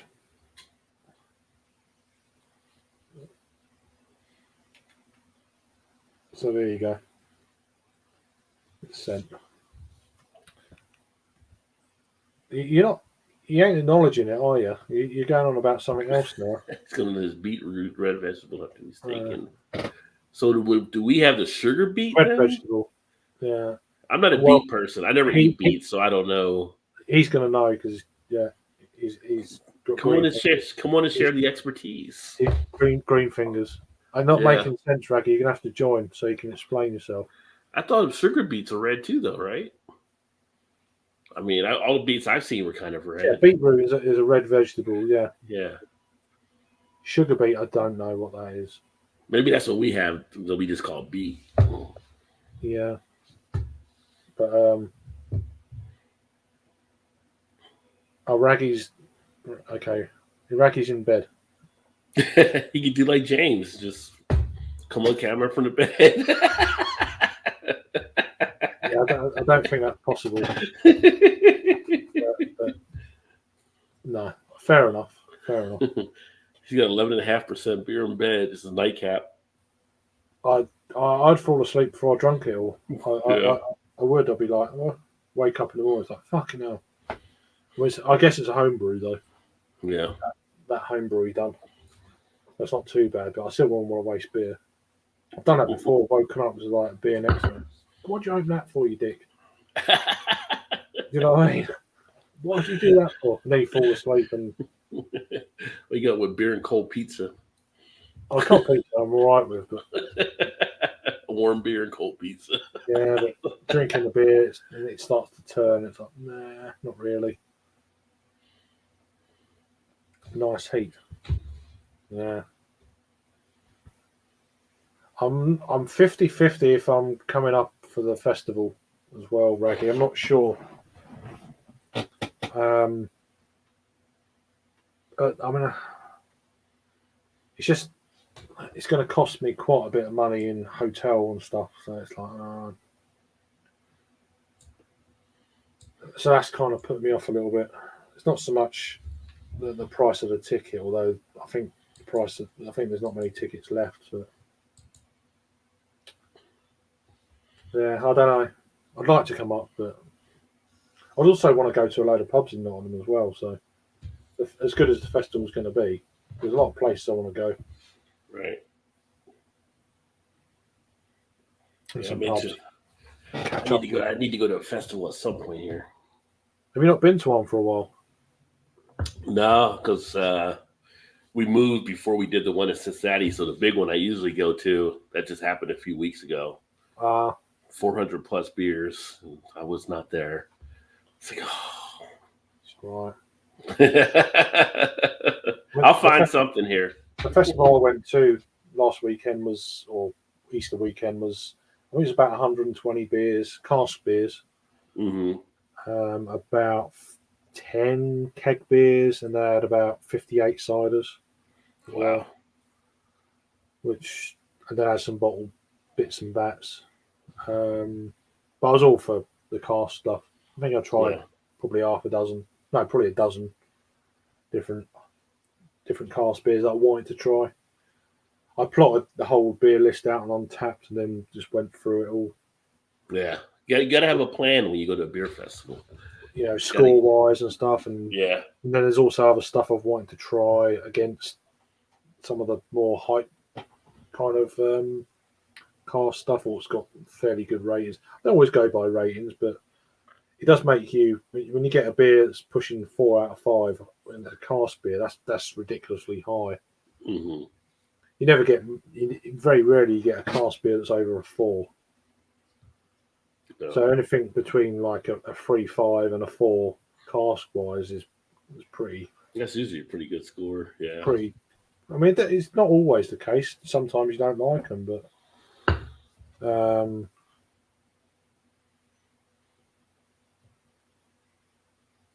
yeah, I'd like to go, but it's just a shit time of year, maybe, you know. But I want to go. I want to go in April. In May. What are we now? Yeah, May. Yeah, we're losing track of time. When was the Robin Hood thing? Did you go to that? Because I was going to go to that as well. I obviously never got round to it. I think, or is that June? I don't know. But yeah, I'll have to wait and see. I've got a couple of festivals coming up. So I've got Brood London coming up. Then the end of June, I've got one down in Lewis, which should be good. So I've got a few things planned, but you can't do everything. I don't listen. No, but it's quite a good guide, and it's good to find out what beers are on locally. It's great for that. You could use it as a reference point, really, for what people are checking in locally to you. So even if you don't check nothing in, it's worth having it just for that. So, it's in May. Nottingham Craft Beer Festival's in June. Right. Got you.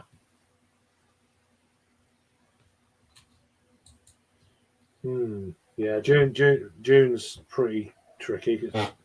It's daughter's 7th birthday, beginning of June. And then I've got to sort out stuff for a party, and so there's a bit of money coming out. So I might just get tickets for the festival and then see if I can come. But I think the hotel prices are just going to kill me. That's the only problem with that. It's the hotel prices. Is it like a prime time for hotels at that time? Well, like it's just the closer. It's just the closer you get. Yeah. To when you want to, and all that sort of thing. If you do it out in advance, then you're fine. But anything, and then it doesn't clash or nothing. It's just money wise, and then train ticket, return to London, and just logistics. And then you're spending money in pubs and bars, and it's like, oh, fucking hell. So it all adds up at the end of the day. Oh yeah. So it's your travel, your hotel, and then your booze, and then your food. So, then a few Ubers here and there, it all tops up really. It'll hit the account. Yeah, but it's always good when you're done with it. Yeah. Unless you get a brewery to sponsor you or something.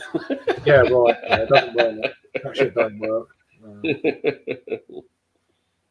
Yeah. Get a Patreon. Yeah. Yeah. Sort that shit out. I've got a PayPal account, but yeah. It's actually on the homepage if you're interested. There you go. So, yeah. Leeds is very good, but it used to be better. If that makes sense. I'm more interested in Sheffield than Leeds. I've never been to Sheffield. Sheffield or Newcastle, they're the two places do you know what I mean? They're the two places that are. Although Newcastle is expensive, it's a long way for me to get up there. It's about 3 and a bit hours from London, which ain't too far, but so that'd be good. Raggy. If you've never done it, it's great, and it's Rob's neck of the woods, so you can talk to him about it tomorrow. But he'll probably tell you what I've said. Sheffield is amazing. What I've heard for cask beer, it's probably one of the best craft beer, cask beer cities in the country. Yeah, I've really got into my cask beer over the last since the end of lockdowns and stuff. So. Yeah, I like to see more of our places have cask beer. You need the proper equipment over there. If someone went over there with the proper gear from the UK and set up a cask beer brewery, tap room, make a fortune. Probably, yeah. But then you can't distro anything out because no one's got the proper gear, and that's where it kind of gets a bit. Yeah, we got one of the breweries here that I went to. They're based off more English beer styles, so they like just one beer that was on cask. Like it was only one out of like their 8 or 9 taps or whatever. Yeah. This is nice and smooth, but I actually drunk that out of date beer. All of it. would have nice to have more than just one. Right, let's have this espresso stout here. See how that's fared. It's gonna hit you with the caffeine. Well, I'm hoping it's faded. It's a month. It's a month and a bit out of date. Month and a half out of date. Yeah. So if the caffeine's faded, we're all good. We're all good, Stan. Oh, that was a carbonated one again. Let's see how that. Oh yeah, that's fucking that. That is not faded. I'm a night owl anyway, so well, certainly used to be a lot more. Mm-hmm. It smells really nice. It smells nice roastiness. Yeah, well, just that espresso was bursting out the can.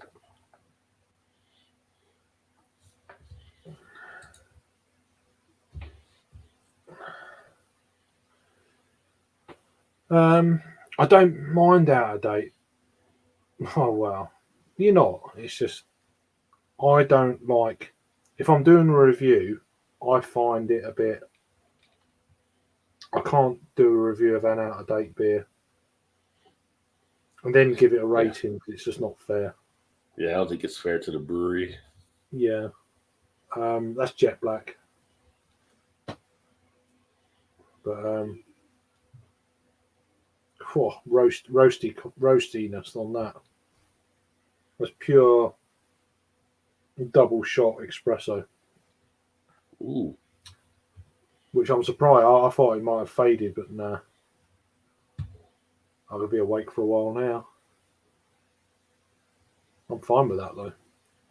I end up getting pissed now. That's the trouble. We're like, yeah, I'm awake. Want more beer? You know. Oh yeah, lovely kind of charry notes going on. Slightly kind of sweet. Char, burnt ends, brisket, coffee. Oh yeah, full on roasted malty. Let's give it a try then. Yeah.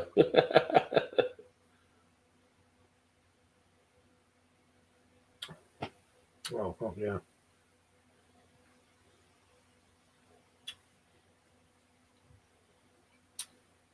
That's pretty good. That's pretty good. Yeah.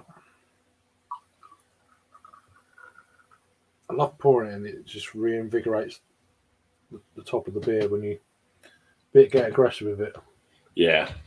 Nice kind of creaminess to it. I like doing that. It's good. Looks good. It is good. I mean, it's only a little one of these little glasses, but it's my throwaway glasses I've been using. Just if there's a beer, I'll just throw it down the sink for a taster. But again, this is the second beer I've had. I'm going to probably drink it all. So, photo shoot. But yeah. So what's are the people different where you're living now compared to Cincinnati, or is it a different kind of vibe? I mean, the East Coast is more, I guess you could say, probably more liberal than what it is and where Cincinnati is, but right. It's, I don't know. I just always do my things. I never really pay attention as much to the people.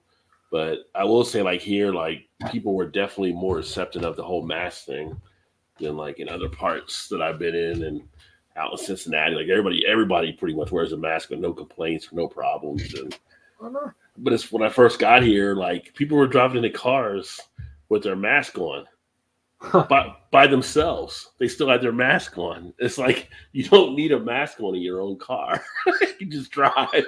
But people had so much in their head about wearing masks, they just be driving themselves and they always kept their mask on. So yeah. But they were down under 1% or whatever though. So they kept it down. I still wear my mask in shops. I do too. I actually got my blue. Like supermarkets, shops, public transport. And when I'm in London, yeah, walking down the street, I don't. In a pub, No, not when you're outside. No, even in a pub, I don't. It's like, well, how can you do that and not that? It's like, well, I think the pubs and the leisure and I've got a lot of flack from it over here, unnecessarily, and then a lot of other things got away with it, especially supermarkets. That's probably where everyone was catching it from. Oh, everyone's got to eat. Everyone's got to go to a shop to get food. Yeah. Unless because you couldn't get it delivered to your house because it was all kind of saved for the vulnerable and stuff, and people are a certain age, which is fine. So you got to go to a shop. So yeah, I think that's where it was spreading. But anyway, stands as a slipping. Not. Yeah, Craig left the back door open, so I walked in, and here I am. Yeah. Yes. Sorry about that, Paul. Sorry about that, mate. Best beer of all time. Yeah, it's just difficult. I don't know, to be honest. I mean, you can change it any time because you just have so many different beers. You can't remember everything either. Even if you write it all down and do reviews, you look back on reviews, but you still can't taste that beer back then. Even look at a video, Yeah, there's moments when some stick. Like for the longest time, Golden Drop 9000 was my favorite. For a long period of time. But it's that's come into. It's a good Belgian. Belgian quad, isn't it? Yeah. But there's so many good ones that are out there now. It's just like it's always hard to say. But when I do my ratings on stuff, I think if I look at my Untapped, I think I've only maybe given out 8 or 9 5s in the 7 or 8 years I've been on Untapped. It's so hard to be a perfect type beer. It's just. I always wonder what that is, though, and then you give something a 5, and you have something that's better than that. It's like, well, why did I give that a 5 then? Yeah, and it's kind of one of them deals. It's not that it matters, but that's why I always do it like for me. So what I prefer to it because people that follow me in Untapped or whatever, these are numbers how it relates to me. Like for me, it's a perfect type situation or a near perfect type situation if I give a 4.75 or something like that and everything. But I don't try to, because I think if you try to rate it to against another beer, it becomes too difficult because then it's like, well, now another beer came along and it changes the whole scale. Yeah, I mean, I've always given myself a little bit of wriggle room, even with something that absolutely blows me away amazing. Yeah. Just in case there's that beer that does that. But I've had 2 close 5 out of 5 beers this year. 2. It's and then the 2 beers I mentioned earlier, the Bourbon County Barley Wine 2016. Mm-hmm. That's the first variant I've ever had. Actually, because my mate got it when he was over in the States that year. We went to a bottle share, and there's only a few of us left, so he pulled out that. I was like, fucking hell, okay. And it was just absolutely phenomenal. And then I had a beer from Bottle Logic about a month ago. Mm-hmm. And again, that was pretty special. One of their stouts, and that was pretty special as well. How you doing, PA? You let both Pauls are in now. It's appalling. It's American and Canadian Pauls uniting. Oh well, that's good news. Yeah, but this is full up coffee, and more coffee, with a little bit of kind of burnt ends going on. Really nice. So yeah. But best beer of all time. It's an impossible question, Raggy, to ask to answer. You're asking it. Yeah. Because there's some great beers. There's great beers, and that's it. Yeah. But, people say that. What's the best beer you've ever had? And it's like, I don't know.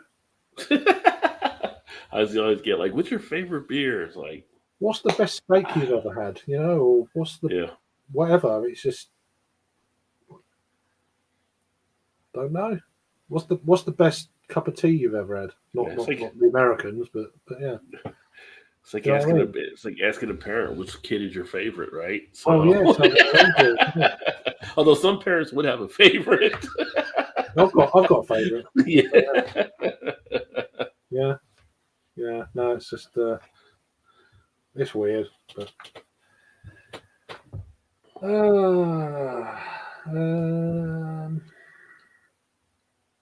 yeah, no problem. So we've got Matt joining. Oh, Matt. nice. So hope that makes you better, Paul. I know Paul. Maybe Paul's off. Maybe Paul will join. As in Mittel through. Oh. just thought I'd get that in there. It is funny how one Paul shows up and another Paul shows up. They always show up at the same time. It's like buses, isn't it? Fucking hell. Yeah. Oh well. I watched. I'll wait for him to get on.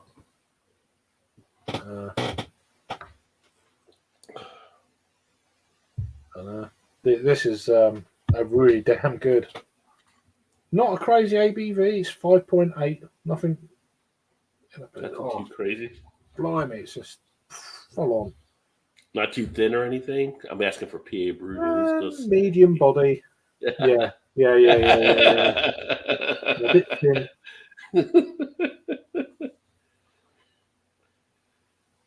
It's enough though. Not too heavy. Yeah. He's in his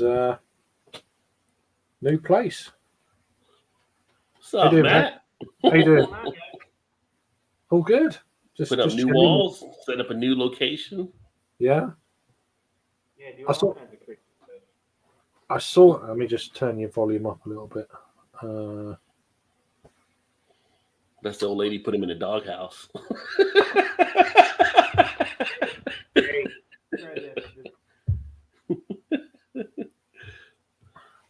Turn your volume up a little bit. Oh no, she cut his power. I don't know what. Matt, come back. A style is probably a good idea. Yeah. There he goes. I forgot I had a Bluetooth thing connected, so it probably works better this way. Yeah, you sound a lot louder. Yeah, now Craig's turning you back down. Only a little bit, but yeah. What's Actually, going on? I can't even really hear you guys, but whatever. Close enough. Oh, well, you're in. No, that's good. I watched your video earlier. It's pretty cool. Yeah, out here doing all kinds of stuff, man. Just working and doing things, and I don't know. It's a good project, fun project. Yeah, it looks really cool. Putting the old wiring in, and the old trench going through to your barn and all that. It's like, fucking hell. It took you about 10 minutes to walk to your place. It's like through his garden. It's like, bloody hell, that's a bit of land. So you take it to the farm life. Yeah, I actually love it out here, man. It's pretty cool. I'd love that. I would love that as well, man. The whole reason to do this is with my my wife and us having a kid. Mm-hmm. With having the new kid,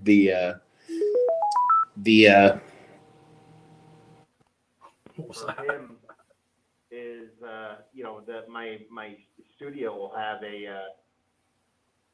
become his bedroom. So so that was the whole impetus for everything. You know what I mean? So it's just like we put an addition in the house? Do we just do whatever? And it just made sense. Yeah. No, that's cool. I mean, that place looks like it's going to be kind of Is it? Are you going to brew in there as well, or is it going to be like not just a beer place, but also like a work as well? No, it originally was more like a workplace. So like I was going to I work from home now with the job I have currently. But I'm looking to I work like my job I have now is quite a bit away. So I was looking to kind of find a new job locally, but also do a lot of remote work. So I kind of need like an office. I need like a my YouTube area is pretty much my home office. So I still needed that.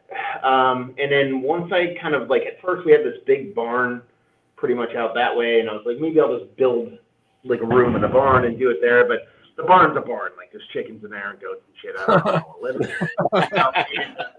No, it's a barn, and there's a second floor to it, so it's kind of clean up there. But I was like, you know what? I was like, screw it. I was like, I found a really good deal on sheds, and I know a lot of people convert them into like tiny homes and home offices and stuff like that. So at first it was more like, okay, I'll build a home office in a shed, and I'll just put my YouTube stuff in there. And then in my living room for probably over the past 10 years, I've had like a home theater instead of like a TV. Like I'd have a projector and speakers and all kinds of crazy, home theater stuff. Like I'm big into audio and stuff like that. And I can't use it, I got a 1-year-old when we do watch Avengers at 10 o'clock at night, blasting the shit out of stuff. So I was like, you know what? I'm like, let me kind of make it like a cool place, get something a little bit better than I anticipated, like make it, a decent sized room and do like a half studio, half office kind of thing, and then half home theater. So it's gonna be pretty cool. And honestly, like I haven't done a project like this in so long. My dad taught me all this stuff when I was a kid.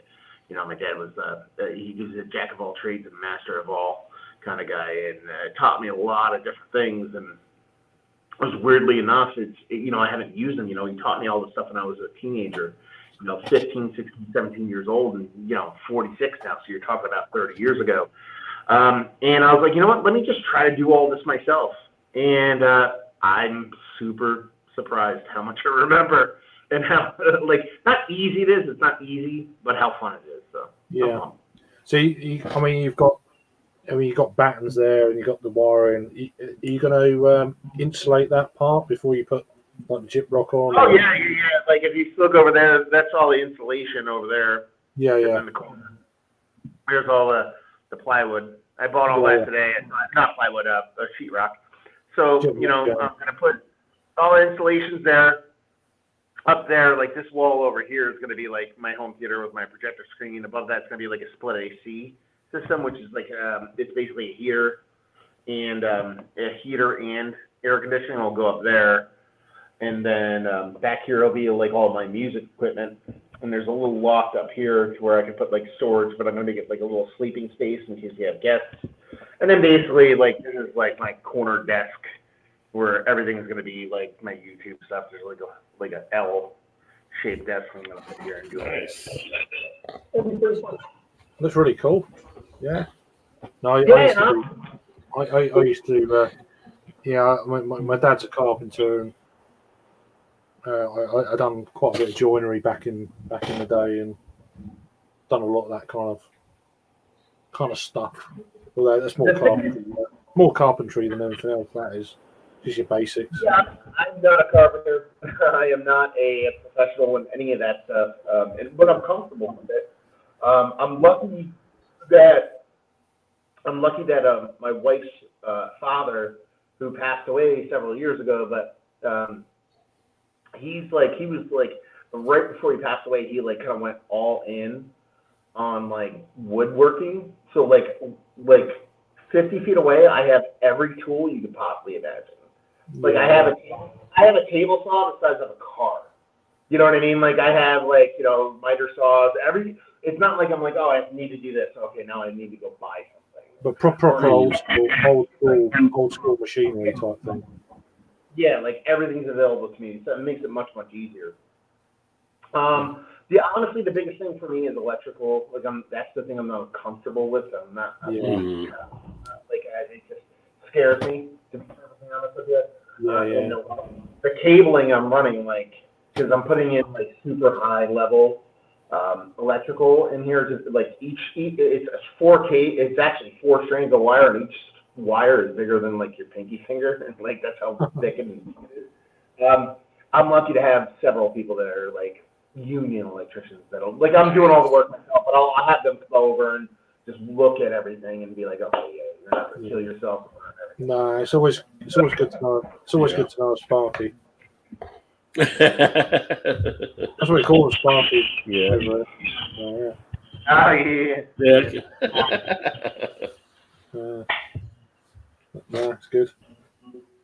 Are you gonna have like are you gonna have like plumbing going on in there, a sink or something? Or? No, I'm not going that far. I might add Just for water. like, just in case you like do home brewing or something. No, I'm not a brewer, man. Some people like to build a race car. Some people like to drive the race car. I drive the race car. No, I'm in that car. Yeah. But I mean, like plumbing, like as far as like toilet and like septic and stuff, that won't happen at all, unless we decide to like maybe one day like turn this into like an Airbnb, a little tiny thing. I don't know. But water I might put in only because I have like our company just moved and I have the ability, like basically I can take it if I want. Is like a tiny, what do they call those things? Tankless water heater. So I can literally just hook a hose up to it and then have like running water in here. You know what I mean? Just to have running water in here for the sake of having water. But I don't have any plans for like going that far. It's more of like just a glorified like outside office more than a living space. That's cool. Good though. I look forward to seeing when it's finished. Yeah, I'm pumped, man. I'm pumped. I mean, it's gonna be really cool, and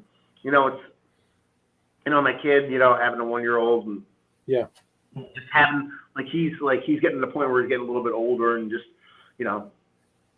I envision this eventually being just like the coolest clubhouse in the universe for him.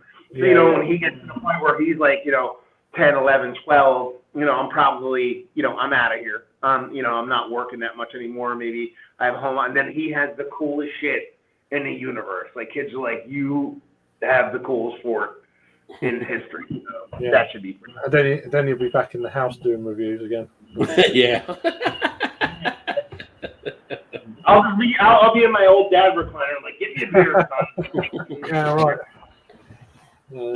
No, that's cool, man. That's going to be good.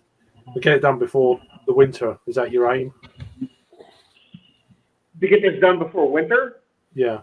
Is that the aim? Oh this will be done in a month or so. Oh, okay. You're gonna. All right. You're gonna right. It's full on like all hands on deck. Like fair. Yeah. There's like 2 linchpins to this. Well, 3 linchpins. Was one I had to build the shed base properly so it'll last for a long time. I hired like a guy to come over, super cool dude. Like this local guy came over with the tractor and dug a trench so I could run electrical and do all that kind of stuff. And he banged out almost all of it in one day. And I had about maybe 3 or 4 hours worth of more stuff to do, but I got sick. Like I never get sick. I get sick every 10 years. I got so sick for like 4 days straight. It was crazy. So it kind of like pushed everything out a little bit, but I built the shed bed. I got everything done. So it's like a big shed base with gravel and all that kind of stuff. Then I had to get a shed delivered. That got delivered. And now the big linchpin is me running electrical to actually get power in here. Like the power I have in here right now is just an extension cord. Is that from the barn? Yeah, just an extension cord running from the barn because it's like I saw your little trench sort of thing. Yeah. So I gotta run the electrical. I gotta put all the electrical in like conduit, like PVC pipe and all that kind of stuff, and basically run electrical out here. So like the sub panel, like the electrical panel, which is over there. So electrical's in here. Once electrical's in here, shit's getting real. Like it's getting done. So. Yeah. Because I have to fire up all the electrical, and if everything's tip top, I can just do whatever I want. I can't really frame this out and put up drywall because if there's something fucked up electrical, what I'm going to tear all the drywall I just put up down. You know what I mean? So I got to make sure like that's the last kind of linchpin. Oh yeah, you need to make sure all these internal things in the walls need to be. Yeah. So once that's run and everything's like golden, then I can just go like ape shit and get everything done. So insulation. Conservatively, it's end of April, May. I would think I'd be done by the beginning of June at the latest. Wow. Yeah. No, I'm not fucking around. Nice. No. It's better that way. At least if you're doing it bit by bit, you forget oh Christ, what am I doing now? And well, if you're on a roll, it's just easier, man. It's just. Well, it's also there's the opposite side of things, which is the motivation for my son. He's 1 year old. He still sleeps in the crib with us. Not with us, but in the same room. Yeah. He should have his own room. So I want to get him in his own space sooner rather than later. Just because you keep them there till they're too old, and they just expect to be in mommy and daddy's room their whole life. So I don't want them to be in there that long. So it's getting me out of that room while also converting that room into his bedroom. So yeah. Yeah. No, that's feeling. But yeah. What you drink? I didn't ask what you was drinking. I see you supping on something there. Oh wow! Okay. Bloody hell. Yeah, I've actually heard of that. Any good? Yeah. Lawson's Sip of Sunshine. It's a double, but it's a ruby. Shout out to Joe from the Beer Patrol. Ruby red grapefruit. That's his favorite phrase. I don't drink a lot of double IPAs. I don't drink a lot of high ABV beer, but I saw this and I was like, I picked it up and I was like, do I really want to buy double IPA? Yeah. And I didn't buy it, and a week later it was still there and it's still like super hyper. You know what? It's one of them. It's one of them. I'd like to try the OG version of that in the yellow can. It's just never. It's just rare. Brewdog Bar did hold them for a while, but they were like drinking only. I'm like, now I want to review it. I didn't want to review it in a bar. And then it was that point where I started not going in Brewdog bars because of stuff. Because of Brewdog. Lots expanded like a couple of years ago, like about 2 years before the pandemic hit. They kind of expanded. Yeah. And I would say probably about a year into the pandemic, we actually started getting like a ton of losses. If I go to like 5 minutes away from where I live, I could get like the yellow can. I can get this one. I can get a bunch of different ones. But their new spot is bonkers awesome. Like I went up there last time I was up there was right before the pandemic hit that summer, and I've been there a couple times with that man. Such a great place. Yeah, I've never had any of their beers before. But it's on the list for one day. Even like things like other shelfies and stuff like what's the name of the fucking thing? The can't remember it. It's annoying me now. Alchemist? No, I've had. I'd like to try Crusher. I've had Heady before, and the other one. What's the other one? Focal Banger. Focal Banger. Yeah, I've had them too. I'd like to try Crusher. I prefer Focal Banger over Heady. It's so funny that Craig had him. We can't get him in our parts. I've only had him once. That's one more time. I've never seen him. The first no. In Jersey, you get both of those. Not regularly. No, but the first Top City over in 2017. That's when I had them. They brought cans over, and I think we had Farmer's Daughter, which is like a saison. We had that as well. Yeah. That was really decent. So I've only had 3. Oh, and what's the stout? Can't remember it. Luscious or Beelzebub? What's the first one? Luscious. Luscious. Yeah, Luscious. So there are four beers then. Okay, sorry. So Luscious, No, Luscious was fucking banging. My favorite podcast I ever did was with the owner of Alchemist, John Kimmick, and it was just like it was like, you know, go and like talk to a lot of brewers and do the podcast. A lot of times it's a little bit awkward, you know, because you don't really know each other, but you're trying to act in a way that you kind of know each other. Just kind of, that's how you feel you should act. So it's like a lot of times you go there and they're almost all like brewers or owners or whatever will say like, okay, what do you want to do? But like, okay, where do you want to sit? You know what I mean? It's like a lot of that, like, what do you want to do? Like awkwardness. Yeah. Yeah, they kind of like what's the agenda here? You know, that kind of thing. Like not defensive, but more like, okay, what do we do? And you know, when I ended up interviewing John, like it was during my honeymoon. I just happened to be up there, and he's like, you know, let's do it. I was like, okay. And I went there with my wife. We walked in, we had a couple beers. He came down, and he's like, let's go up to my office. I sit down, and then sit down, and I start, you know, kind of sitting down. He looks at me, he's like, we're drinking beers, right? And I was like, yeah. He's like, awesome. You can just crack like 4 beers. He's like, so what do I want to talk about? And he just leaned back. I'm like, oh, okay, let's do it. You know what I mean? It was like, oh, shit. And then it was just like super like laid back, and he was super candid, and it was just like, this is how everything should be. So, you know, a lot of people, like, you know, friends and other people I talk to, like, they're like, that's a really, really good podcast. And I'm like, zero to do with me. It just happened to be like, that dude is awesome, and he's like, he wants to talk.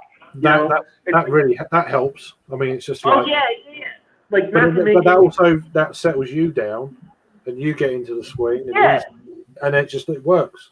Yeah. Yeah, it's like, you know, one of the sexiest thing on earth, not to make this pornographic, but the sexiest thing on earth, is when somebody wants to do the thing.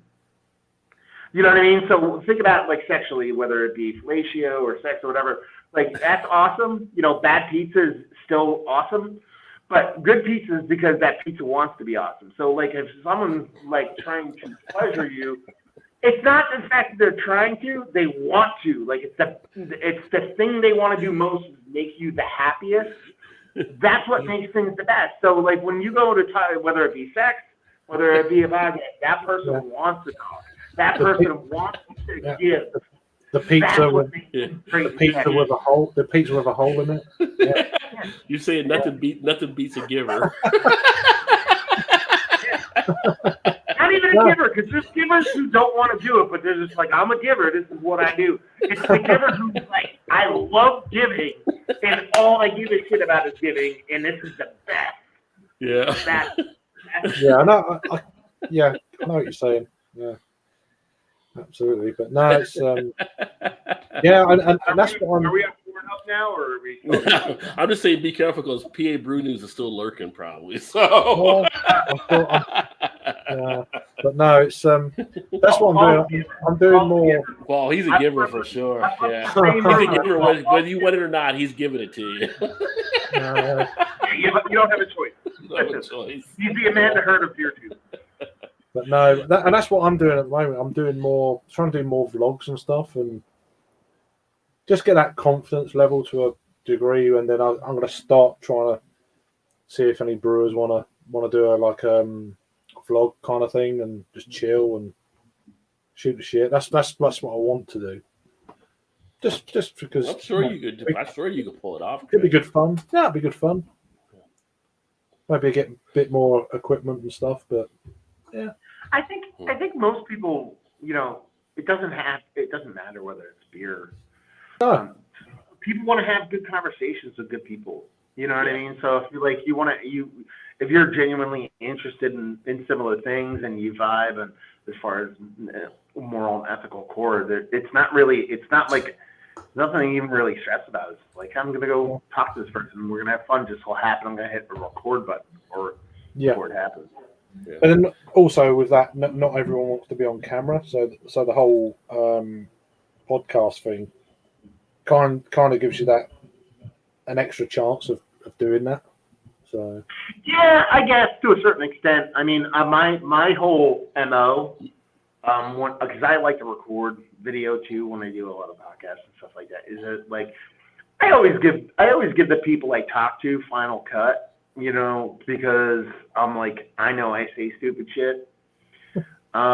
So typically what I do is like we're gonna have a conversation. I'm literally gonna what I do is I'm gonna come here, we're gonna hang out, I'm gonna hit record, we're just gonna record. I'm gonna record probably the 15-20 minutes before we actually start, or record the 15-20 minutes after we end.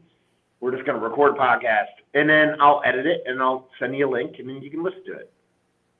If there's something in there you don't really like, that it's like, you know, I shouldn't. I don't feel comfortable putting that out there because people might construe it in a weird, different way or some shit like that. You know what I mean? You give people final cut because it's not a matter of like you trying to like suppress information or anything like that. But you know, sometimes you make a remark and you're just like, you know, Yeah. I could see something being weird about it. So I think if you give that ability to somebody, then it tends to be a little bit easier door to open. Yeah. I get it on air just doing this sometimes. I think, oh, I shouldn't have said that. It could people take things the wrong way. They don't know you, that kind of deal, and it's like, well, I mean, I don't give a shit, but also don't want to lose my channel or Yeah. do you know what I mean, or stuff like that. And it's like little things. I'm used to going live on mine when I interview Yeah, people. but Now also I'm so out of touch with what you can and can't say these days as well. So it's like I don't know. You know, it's just kind of tricky sometimes. One week it's different, and the next week, oh, you can't say that. Nobody's going to counsel you, Craig. You're all right. No, but you know what I mean. Though? I know. Yeah, I know. You start getting a bit paranoid. You can't say shit anymore. It's like, fucking hell. Well, no, I don't think it's a matter of that. I don't think it's you can't say anything. Well, no, but because I think like a lot, you know, it's not a matter of like, oh, this person's a piece of shit bigot, and I'm gonna let them edit that out. I think it's more like sometimes you say stuff that just perceptionally might be a little bit, you know, if I recorded a podcast with somebody and they were just straight up like piece of shit, and we're just saying like this stuff, I'm like, okay, let's edit all your asshole out of the fucking podcast. And that's not fucking happening. You know what I mean? Like it's more like giving people the because it's like, I don't know how to put it. It's basically you're giving that person comfort that they're not going to come off in a negative light. Now, if someone, you know, you record somebody and they're like want to nitpick everything they say and they want to edit the crap out of something and come off a specific way to perceive themselves in a specific light, no, fuck that noise. And you'd be like, I just won't do it. You know, and be like, oh, thank you for your time. Yeah. I'm not gonna put it up there. But it's also like, you know, you say something like, you know, a lot of times you talk to a brewer and they might just go off on a tangent really quick about how customers are douchebags. Yeah. But it's also like really quick because they had a customer they dealt with 2 days earlier and they're like, they're like, if I say that because I had this horrible fucking person and, you know, 99% of the time they won't say anything, but they'd be like, I'm gonna catch shit for that. But yeah, it brought nothing to the conversation. You're venting. You know what I mean? It's not like anything that made you look at this. You know what I mean? It's innocuous. There's no reason for it to exist. Let's cut it. The trouble with that, I mean, if you do, I mean, you are a business selling to the people, so it's like any. I mean, I've worked in retail. It's not kind of the same, but you're always going to get that. As soon as you're dealing with people, you're going to get that, and that's going to be like it will build up frustration and stuff. And then it's just a case of the trouble is once the beer's flowing, you say it in a certain way that would probably offend more people. If you said it a different way, it would offend hardly any. You know, it's kind of like one of them sort of things. But yeah, it's difficult. People are difficult. So it's like Bill O'Reilly. Fuck it, we're live. That's just there's a bit of that. But, the funny part about that is that if you look at that video, the original Bill O'Reilly, "Fuck It, We're Live," that actually happened in northeastern Pennsylvania on WNEP TV my local TV station. Wow. Out of Pennsylvania. Yeah, no. Like back in like, it was late 70s, early 80s when he first went on the air. Like he's like, "Fuck, we're live" or some shit like that. Like that's like was like it's so funny when people bring that up. Like, fuck it, we'll do it live. We'll do it live. Well, there is a bit of that. I mean, if you've had a few beers, you say shit like that, and it's like, yeah, look, it doesn't matter, and then just don't watch it back. It's just like, I'm gonna go grab a beer here real quick. Yeah, sure. Just polishing up some of these beers. Thanks for the forgot to reply to you. Thanks for the invite. Oh yeah. Yeah, I'm not sure what my deal is at the moment. What but I have to wait and see. But it's quite later this year, isn't it? So yeah. So yeah, sounds good though. I don't know if anyone else has said they're coming from Europe side or what. I don't know. My sister just texted me. All right. That's some like weird outside brewery, like in the middle of nowhere. They have stuff to go, and she's like, "You want anything?" I'm like, "I don't know." I'm like, "What do they got?" What brewery? Do you know the brewery even? She's visiting my brother in Myrtle Beach, so she's in the Outer Banks. A brewery never heard of, like some random brewery. Myrtle Beach, is that Florida? No, South Carolina. So right, like, yeah. I've heard of Myrtle Beach. I can, yeah. Galveston. Galveston, Texas, but I'm just trying to think. There's another one. Anyway, that's cool. So how have you been, man? In general, you and little one and everything else. Yeah, not just getting through time and getting through shit. And it's her birthday in June, and just got Easter out of the way, and trying to keep people happy. And yeah, not too bad. Pretty good. We're getting there. We're getting on really well, and that we're talking a lot.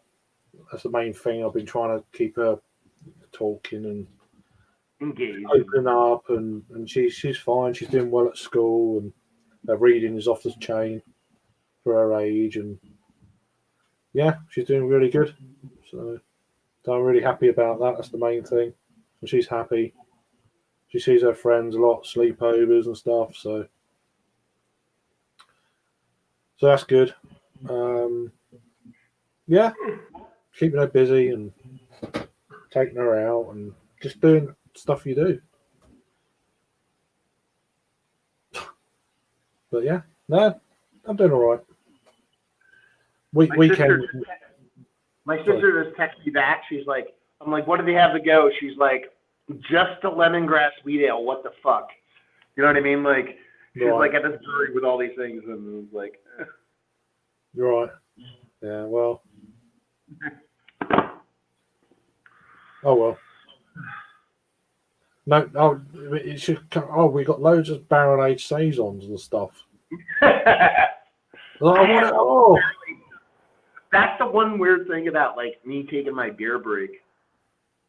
You know, like I started taking my beer. Basically, I didn't drink beer like a week or so before Thanksgiving, so late November, United States dating, and I didn't actually start drinking beer again until February. So what I did was I had a bunch of beer, and I gave almost all of it to my buddy Keith, and but I kept all the barrel-aged stuff, stuff that would keep, anything that was gonna not last for a month. So I was like, just take it. Yeah, hobby stuff. Yeah. So I ended up like once I started getting back into doing, reviews and stuff. I had all this barrel-aged stuff. That's all I have right now. Is just like barrel-aged beer after barrel-aged beer, and it's like, I posted a couple in a row, and someone's like, "Dude, pump the brakes on the barrel-aged stuff. Do some lagers." I was like, don't really have any lagers. I'm like, I don't have anything like that to really even review. And it's not like I'm reviewing a ton of stuff. You know, I review probably like 2 days a week now. Yeah. No, I don't even do that at the moment. So. Yeah. So. What you we just cracked there, Rod?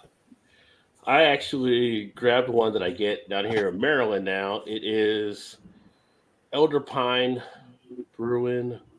It is their Imperator. It is a German style, Imperial German style rock beer. Pretty cool artwork there on the can there. Lovely looking can. Yeah. It looks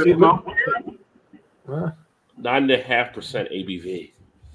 Wait, it's a Rosh beer, like a smoke beer, but it's 9%. Yeah, 9.5 Imperial. Wow, that's here's the crazy. back of the can. Yeah. I thought it was a beer from Colton then when I saw that little bit. Yeah. Oh, interesting. It's got to be a smoked doppelbock then, because it's called Imperial. Yeah, I was going to say a doppelbock. Yeah, could be. Yeah. So, I mean, that's what they have on here, the Imperial style rock. I mean, it has everything for rock beer. It's just bigger ABV. Hops or size and tons of stuff for the malts here. Sounds interesting. It works. 9%. I've had one of them, so there's the look on it. Oh yeah, man. Oh yeah. Yeah. Look for the deal. Very Yeah. nice. Ooh. Yeah, she's doing. It smells like a campfire. Yeah, lovely. She's doing good, Paul, mate. Yeah, they are resilient. So Excellent. that's the good thing now, but then also, yeah, later on it could be.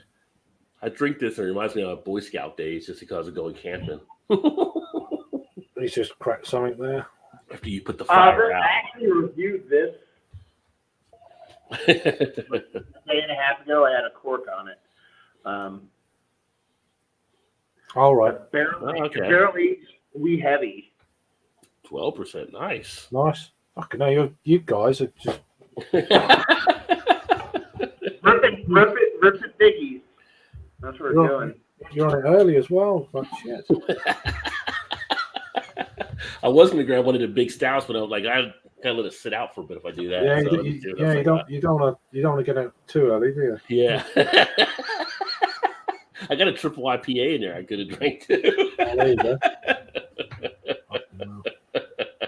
There's me on a 5.8 coffee stout. Well, you're just a few hours ahead of us, so you're into the morning hours. I should be like proper, but yeah. I've got an Imperial fruited sour downstairs from Vault City, and I'm not opening. It's like 9%, but it's one of them wacky kind of. It's like the Scottish version of Omnipollo, you know. You know what I'm kind of bummed out about right now, because Craig, you're over in the UK, is Peaky Blinders is back. All right. And we can't see it here, but it's out now there for you guys. We have to wait to June for it to be released here in the States. I love that show. Yeah. They got a beer out. There's a beer out for the series as well, which is bizarre. Yeah. It's a bit like they'll market anything, won't they? So yeah, it's kind of that whole what do you call it? Game of Thrones thing when they brought out them barrel-aged stouts and shit. I still got a couple of Game of Thrones. Those are actually, around the gang. It's more like Conor McGregor in the proper number 12. It's just like hot garbage that people will buy. Hot garbage, yeah. It's just gimmicky, isn't it? Just gimmicky, just like this has got Game of Thrones on it. People buy it. Do you guys know the story about the Game of Thrones beers and On the Gang? Do you actually know like how those came about? I just knew they got the. I know. PA Paul reviewed one or two, I think.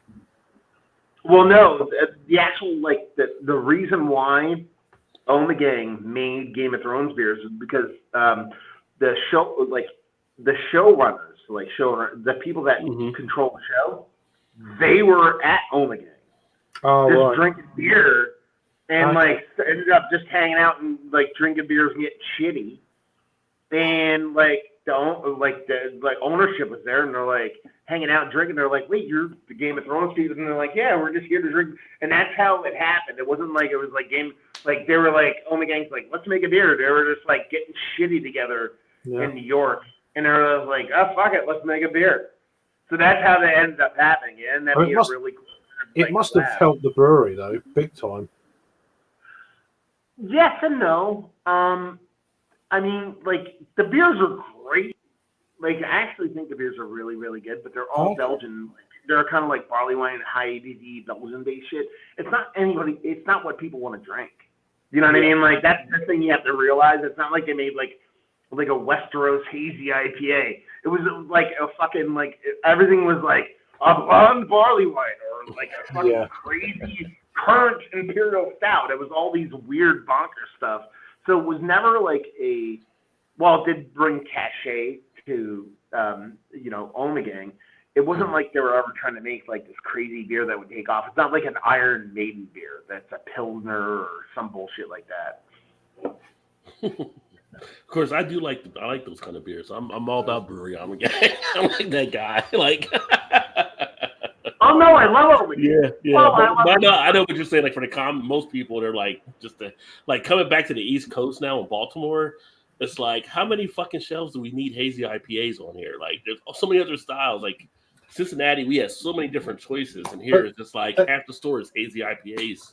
But the trouble is that style, I think, it's so generic. It's like they're all of a very high standard, but fucking everyone's doing it. It's like,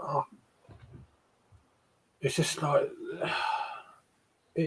you can be blindfolded and you'd never get the brewery because they're all on that same level, and it gets a bit. Oh God, give me a West Coast IPA, please. It's like, do the people want the IPAs, or do they just want them because they want them, or they want them because they're being pushed upon? They just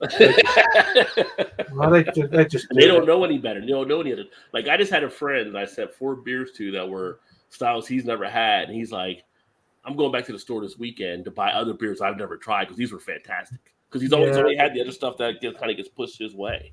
But there's also that FOMO thing with it's like, but they're all the same pretty much. It's like, give me a West Coast, give me big pine resin hops. You know, that's. Yeah. And you do have some breweries that are doing those again. So I mean, they're coming. It's coming back, but there's almost like a different over here at least. I don't know about in the States. There's the modern West Coast IPA, which is nowhere near what I remember it when like 7-8 years ago more. Mm-hmm. They're just not the same. They're not as bitter. They're not this and that because they're catering for people who have just got into the hazies and not used to bitterness. So, which is a shame. On that note, I'm taking off. I'm gonna go hang out. Cheers for joining me. It's awesome seeing you, Craig. Awesome seeing you, Rod. You too. Very cool. And awesome seeing the work you're doing there. I'm looking forward to seeing. Looks really good. There. Yeah, it looks really good. Look forward to the update. And hopefully, if I get a chance, I'll try to get up to Kyle's this year. Yeah. So he's got the not that far away, then, Maryland. I looked on it. It's funny. It's like 5 hours. I thought it'd be longer. That's like 5 hours from here to Albany. I looked on the map. I'm like, that's not far at all. Hopefully, I'll get up to see you at some point in North Jersey because now we're getting up in Jersey. You got hey, your roots in Rutgers, baby. Come on up. You just believe it. Come up, son. That's coming up. It's near Lollapalooza. Come on now. There you go. So, we'll see you guys. Always fun. All right, man. Take it easy. Take care. Oh, Adam's in the house. He just woke up. Took a nap. That's his new beer room. It's going to be his new. You see his video earlier. From a murder. It wasn't a murder room. It was Paul's house. Yeah. Yeah, it's true. Yeah. Yeah. Matt's trying to get out again. So yeah. Yeah. How you doing, Adam? I didn't come on. I come on quite late. I just wanted to spend time with Little one before she went to sleep, so that's why I come on late. Well, it's good she's adjusting, by the way. I was going to ask how she was doing before. Yeah, she's doing good. I just wanted to spend time with her and stuff. Yeah. I didn't want to leave her on her own, and she's, but no, she's good. How old will she be for her birthday? You're planning 7. 7. Yeah. 7 years old. Do you guys have Chuck E. Cheese over there? Who? Here, Chuck E. Cheese. Over in America, people have kids. There's a place called Chuck E. Cheese where it's like pizza, and people have kids parties, and it drives adults crazy, but the kids all love it. They're like running all over the place. Well, just children. That's just sounds like a children's party to me. Yeah. Yeah, I didn't know if they franchised over to where you're at. Yeah, that they could do. I've not heard of it. Yeah. I mean, I saw. What did I see? Oh, I saw it when I was in London the other week with Jake. We saw Popeyes. Popeyes. Oh wow! Hopefully, I didn't know. We looked at each other like there's Popeyes over there, like this big food court in Stratford, the big shopping, like one of the big shopping centres in London. And it's like we looked at each other. It's like Popeyes. It's like fucking hell. We didn't even know they were in the UK.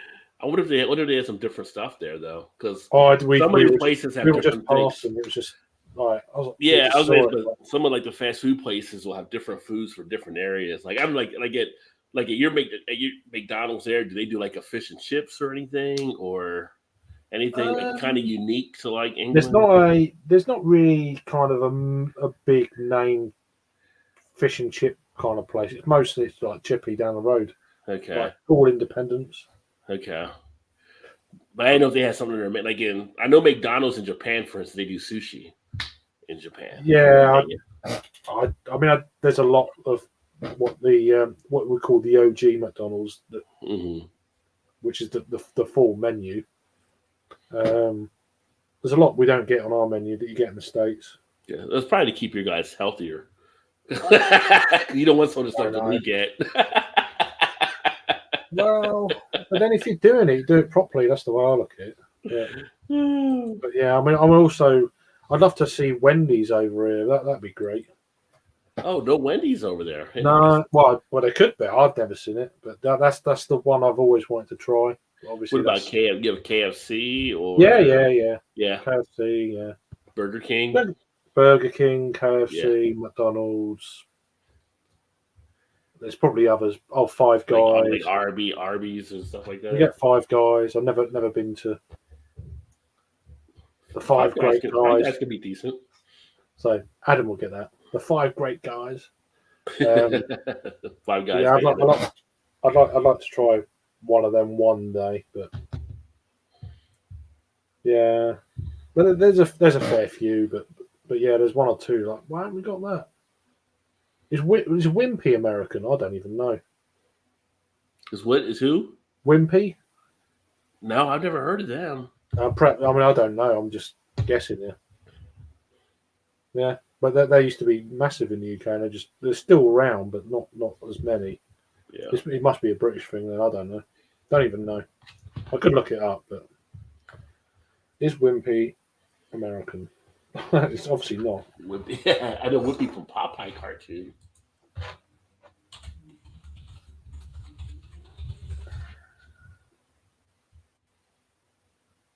Yeah, we used to have a chain over here called Arthur Treacher's, and they were a fish and chips chain. I don't know if they were based or anything, like from somebody that came from England or not, but they were known for their fish and chips. I was originally founded in the USA in 1934. Wimpy's. It found success internationally, mainly in the United Kingdom and South Africa. Huh. So there you go. Formerly Wimpy Grills, Wimpy Bar, in Indiana, Bloomington, Indiana. That would be too far from Todd. In 1954. Wimpy Restaurant. Oh, I'm looking on it now. Wimpy's Hamburgers. Huh. So there you go. But it sounds like it's bigger over here than over there, which is yeah. Well, it's got a picture of Wimpy on there from Popeye, so I guess it was based off of that character. I don't know. I'll just look now. It's like, okay, that's interesting. Huh. Food looks pretty good though online. I used to have them as a kid. They used to be down in town. There's like they used to make amazing milkshakes, as far as I remember. Yeah, I'm looking online. They say they have 4 locations and they're all in California. Oh, okay. There you go. The travesty of McDonald's in the UK is laws due to regarding pork meats. No McRibs for us. Exactly. That's one I've always wanted to try is McRib. Oh, you don't get the McRib. Oh. But I've heard people say that they've had it in the UK. I've never heard of it in the UK. Maybe got it. I don't know how they get in there. Yeah. Yeah, I've never heard of it because I would have probably have tried one. So, yeah, no Wendy's here. So Denny's, I never. Yeah, Denny's. Denny's are here. Yeah. But long day at work, one and a bit beers, and then out like a light. Yeah, had the mango ale from Home Bargains, bloody awful. It's mango. Made me wish COVID could have dampened the flavour for that one. Yeah, I hope you're feeling better than you have been. Did Adam have COVID? Yeah. Oh wow. Yeah, his missus gave it him. Nice, isn't it? That's love. Well, hopefully you're getting through it now. But no, yeah, exactly. So yeah, I got my second booster today. Second booster. Yeah. Fucking hell. So you guys got the boosters, right? I had my first booster. I had the two, the first one, the second one, my first booster, and that's it. They're offering the second boosters for like certain age groups and immunocompromised. Yeah, you can say to old people like me. Let's say that.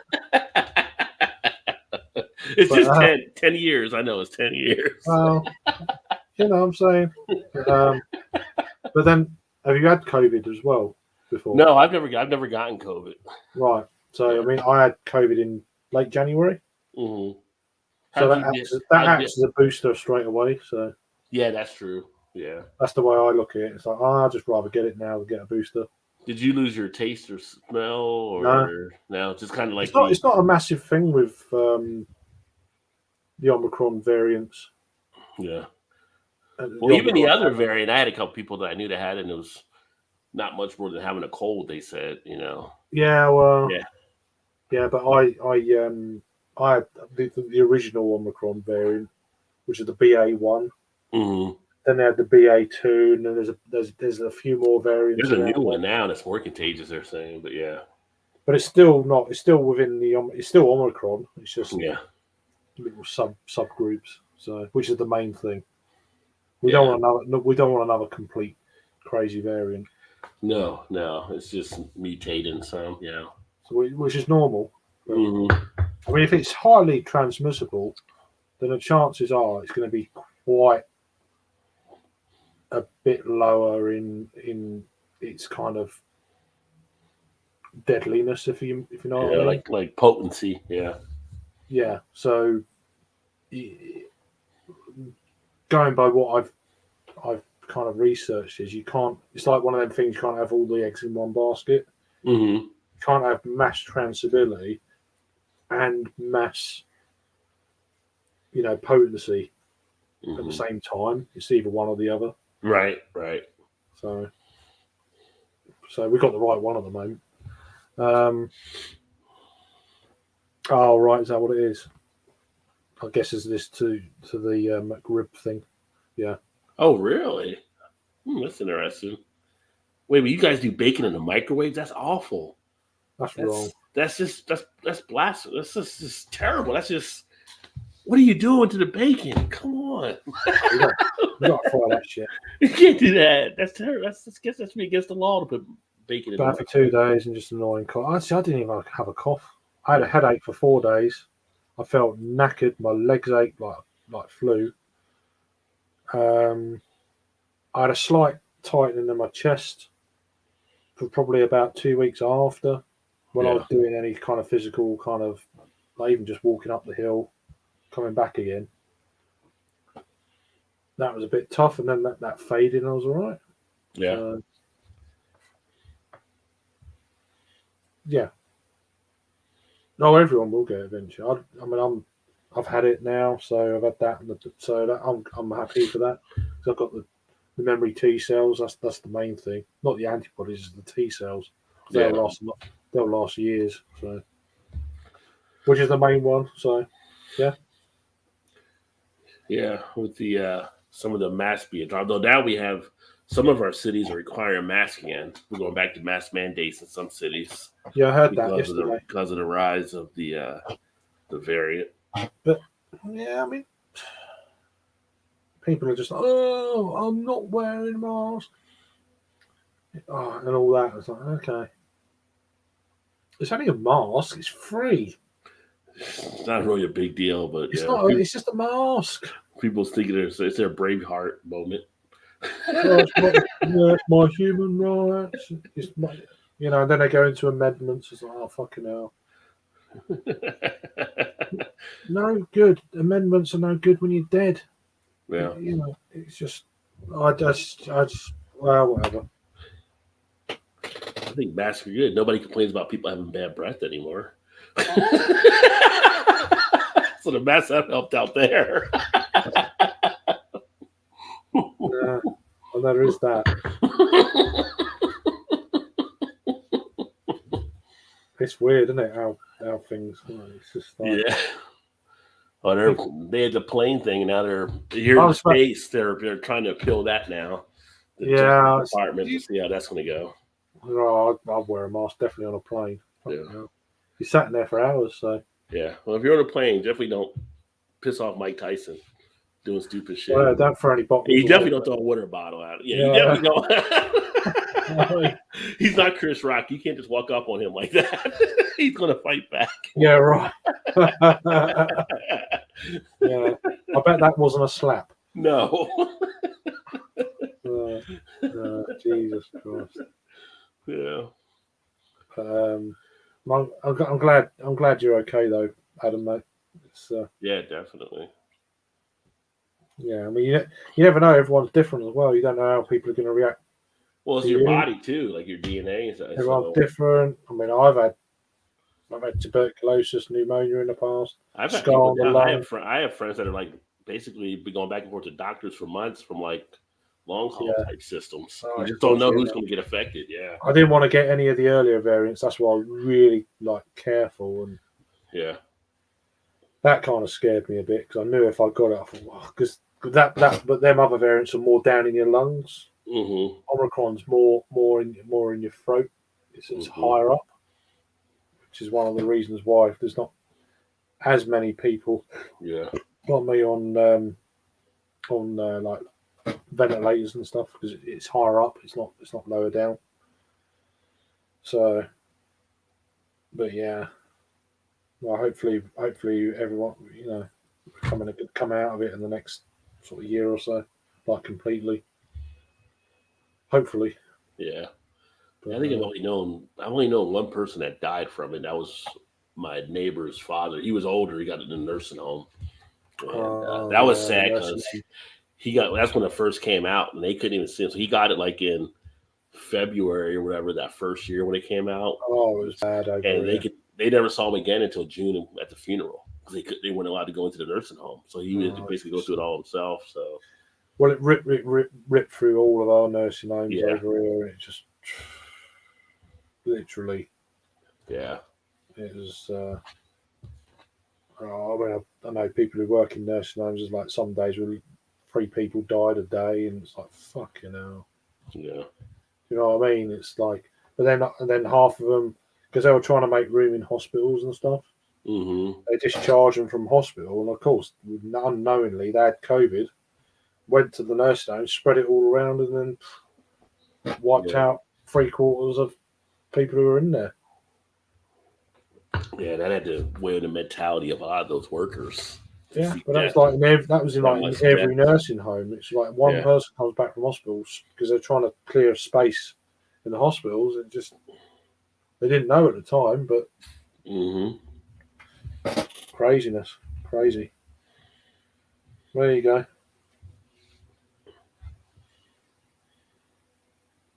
Just finishing up that coffee beer. Really damn good, man. Really nice. It sounded and looked pretty nice.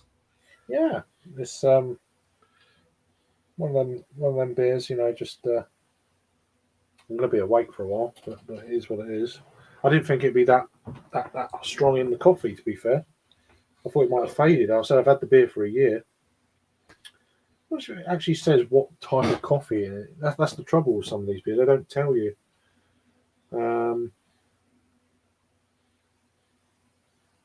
Iced coffee and tobacco. I'm not getting much tobacco leaf. No, really say. Aromas of coffee, blah blah blah. I know it's a cold brew coffee. Probably iced coffee is probably what that is. It doesn't tell you what sort of where's the coffee from or. Pretty good though, I have to say. So you got any plans later on? You watch a movie or something? I probably won't watch a movie tonight. I got the basketball game on behind me, but I'll probably jump over, maybe do a little bit of gaming on the gaming channel. Oh yeah. Catch up with EB and Erie. They're probably gaming. Probably Blake will jump on over there at some point. Yeah, I've noticed they're doing a lot. You're doing a lot of that. What are you playing? Well, mainly it's been Call of Duty, like Warzone, but I got other games I want to start playing more of. We do some Gran Turismo, and then I got the UFC game. I want to start doing that. We've been playing golf a little bit too, so we've tried to find some games we can all. The Canadian boys they do a lot of golf and offline night, but they're always playing golf and. But I've been doing the reaction channels actually now. Oh right, you're doing that as well, yeah. Not subscriber wise, but that one is monetized wise is bigger than the beer channel now. It's like so I'm not trying to keep up. I'm trying to keep up with that channel. It's just too much. It gets to be quite a few people doing that. Like I know Chadio's doing it now, and it's all through Alan, of course. Alan's like fucking steaming it. Yeah, Alan was killing the stuff he's doing, and I ended up. Well, I had one music channel before that I kind of do once in a while, but then I started doing a reaction channel just because me being used to be a DJ back in the 90s and knowing some of the music and stuff, kind of just started doing. People started liking some of the stuff that I was doing there, so I kind of just started going with it, and that one went from like a few people to like 1,000 people, like in 3 months or something. Like it just went crazy. But I only do like maybe one video a week on that one. If I do more, that'll have a lot more momentum behind it. It's that time between that and the beer channel, and I do the gaming channel, and then you got to work, you do other stuff, and you're doing family time. You can't do it all. Family time, yeah. Yeah, so it's just like, I said, well, you got all this free time. Like, I have no free time. I'm like, I work. She's like, what are you doing in there? I'm like, well, I'm doing stuff for the YouTube channel. So I was like, it's not free time. It's free time, but it's not free time because I'm doing stuff for another thing, So Sam down in Australia is going to a Bottle Logic. Nice. That's pretty cool. So that is cool. So 40 minutes till start time, and already a queue just for the bottle shop, all aboard the hype train. Yeah. Well, have a great day, man. I heard a lot of good stuff about Bottle Logic. So yeah. Yeah, I had a fair sample of one of their beers about a month ago, as I was saying earlier. I think it's a salted caramel imperial stout. That was banging. But yeah, I know the girl who brought it. She paid £50 for the bottle. It's like, fuck that. Yeah. I mean, it's great, but I'd never pay that. Even after trying it, I'd never pay it. No way. But I mean, I can get them, but I'm not paying them prices. Well, I'm trying to think what £50 would be in American. About $65, $60. $60. Yeah. Something like that. Off from the top, guessing. That's a lot of money. Yeah. It's only a beer, It's just How big was the bottle? I don't know I can't remember what size they do. It was like a 22 ounce or something, maybe. Well, I think it's a 650, whatever that is.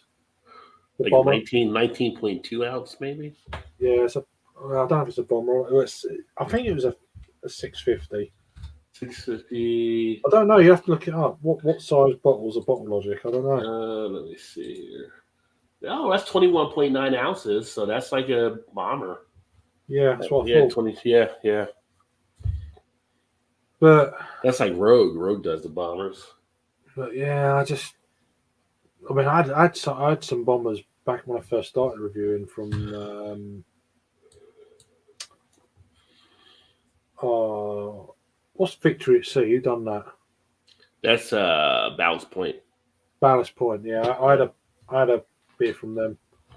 Victory at Sea. That the OG one, not one of the variants. That was fantastic. Yeah, that's one of my favorite Imperial Porters. Victory at Sea. It's a proper, really nice. I always wanted to try the peanut butter version of that. Oh, peanut butter cup is when I did a peanut butter. I did a peanut butter version, but I have a peanut butter cup version. That's supposed to be really good. So I done a mint one after that, and mint. I'm not sure. Peanut butter though. But we haven't seen as much Ballast Point. And Ballast Point, because they got bought out by that group out of Chicago. Yeah, we haven't seen them as much like we used to. I think they still get them a bit in Ireland. Yeah, Republic of Ireland. I know I've got a friend over there, Alan. He still gets bits and bats from them. Yeah. I'm thinking even in Europe, I think they still get a few things, but in the UK, we very rarely get.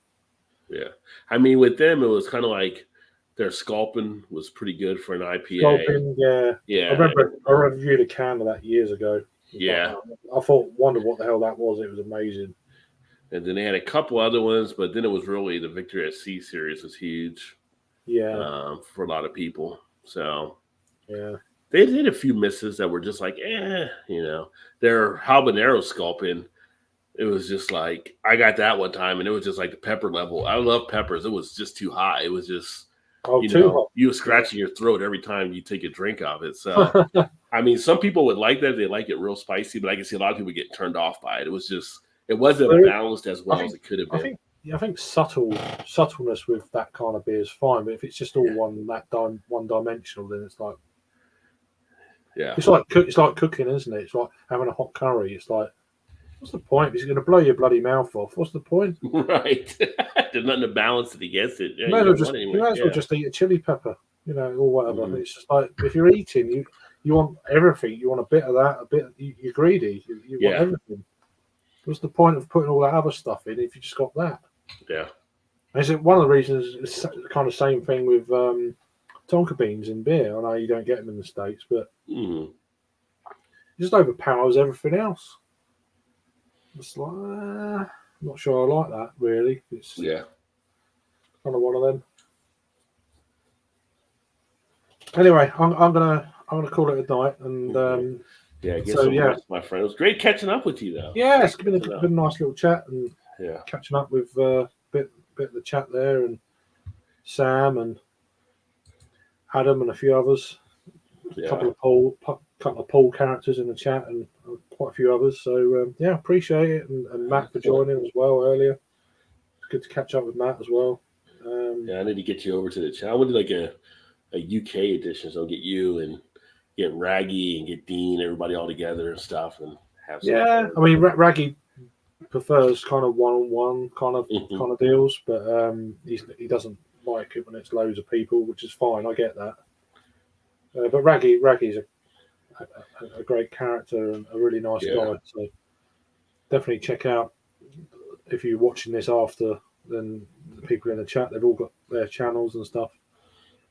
So, or most of them have, or a few of them have. Just go and check them out. Just look people up and show the love and watch. So anyway, thanks for watching. Anyway, if you got this far, if you watch it on the rerun, a couple of people there watching now, appreciate it as always. And hope you all have a good weekend. So take care. See you soon. Cheers, my friend. Cheers.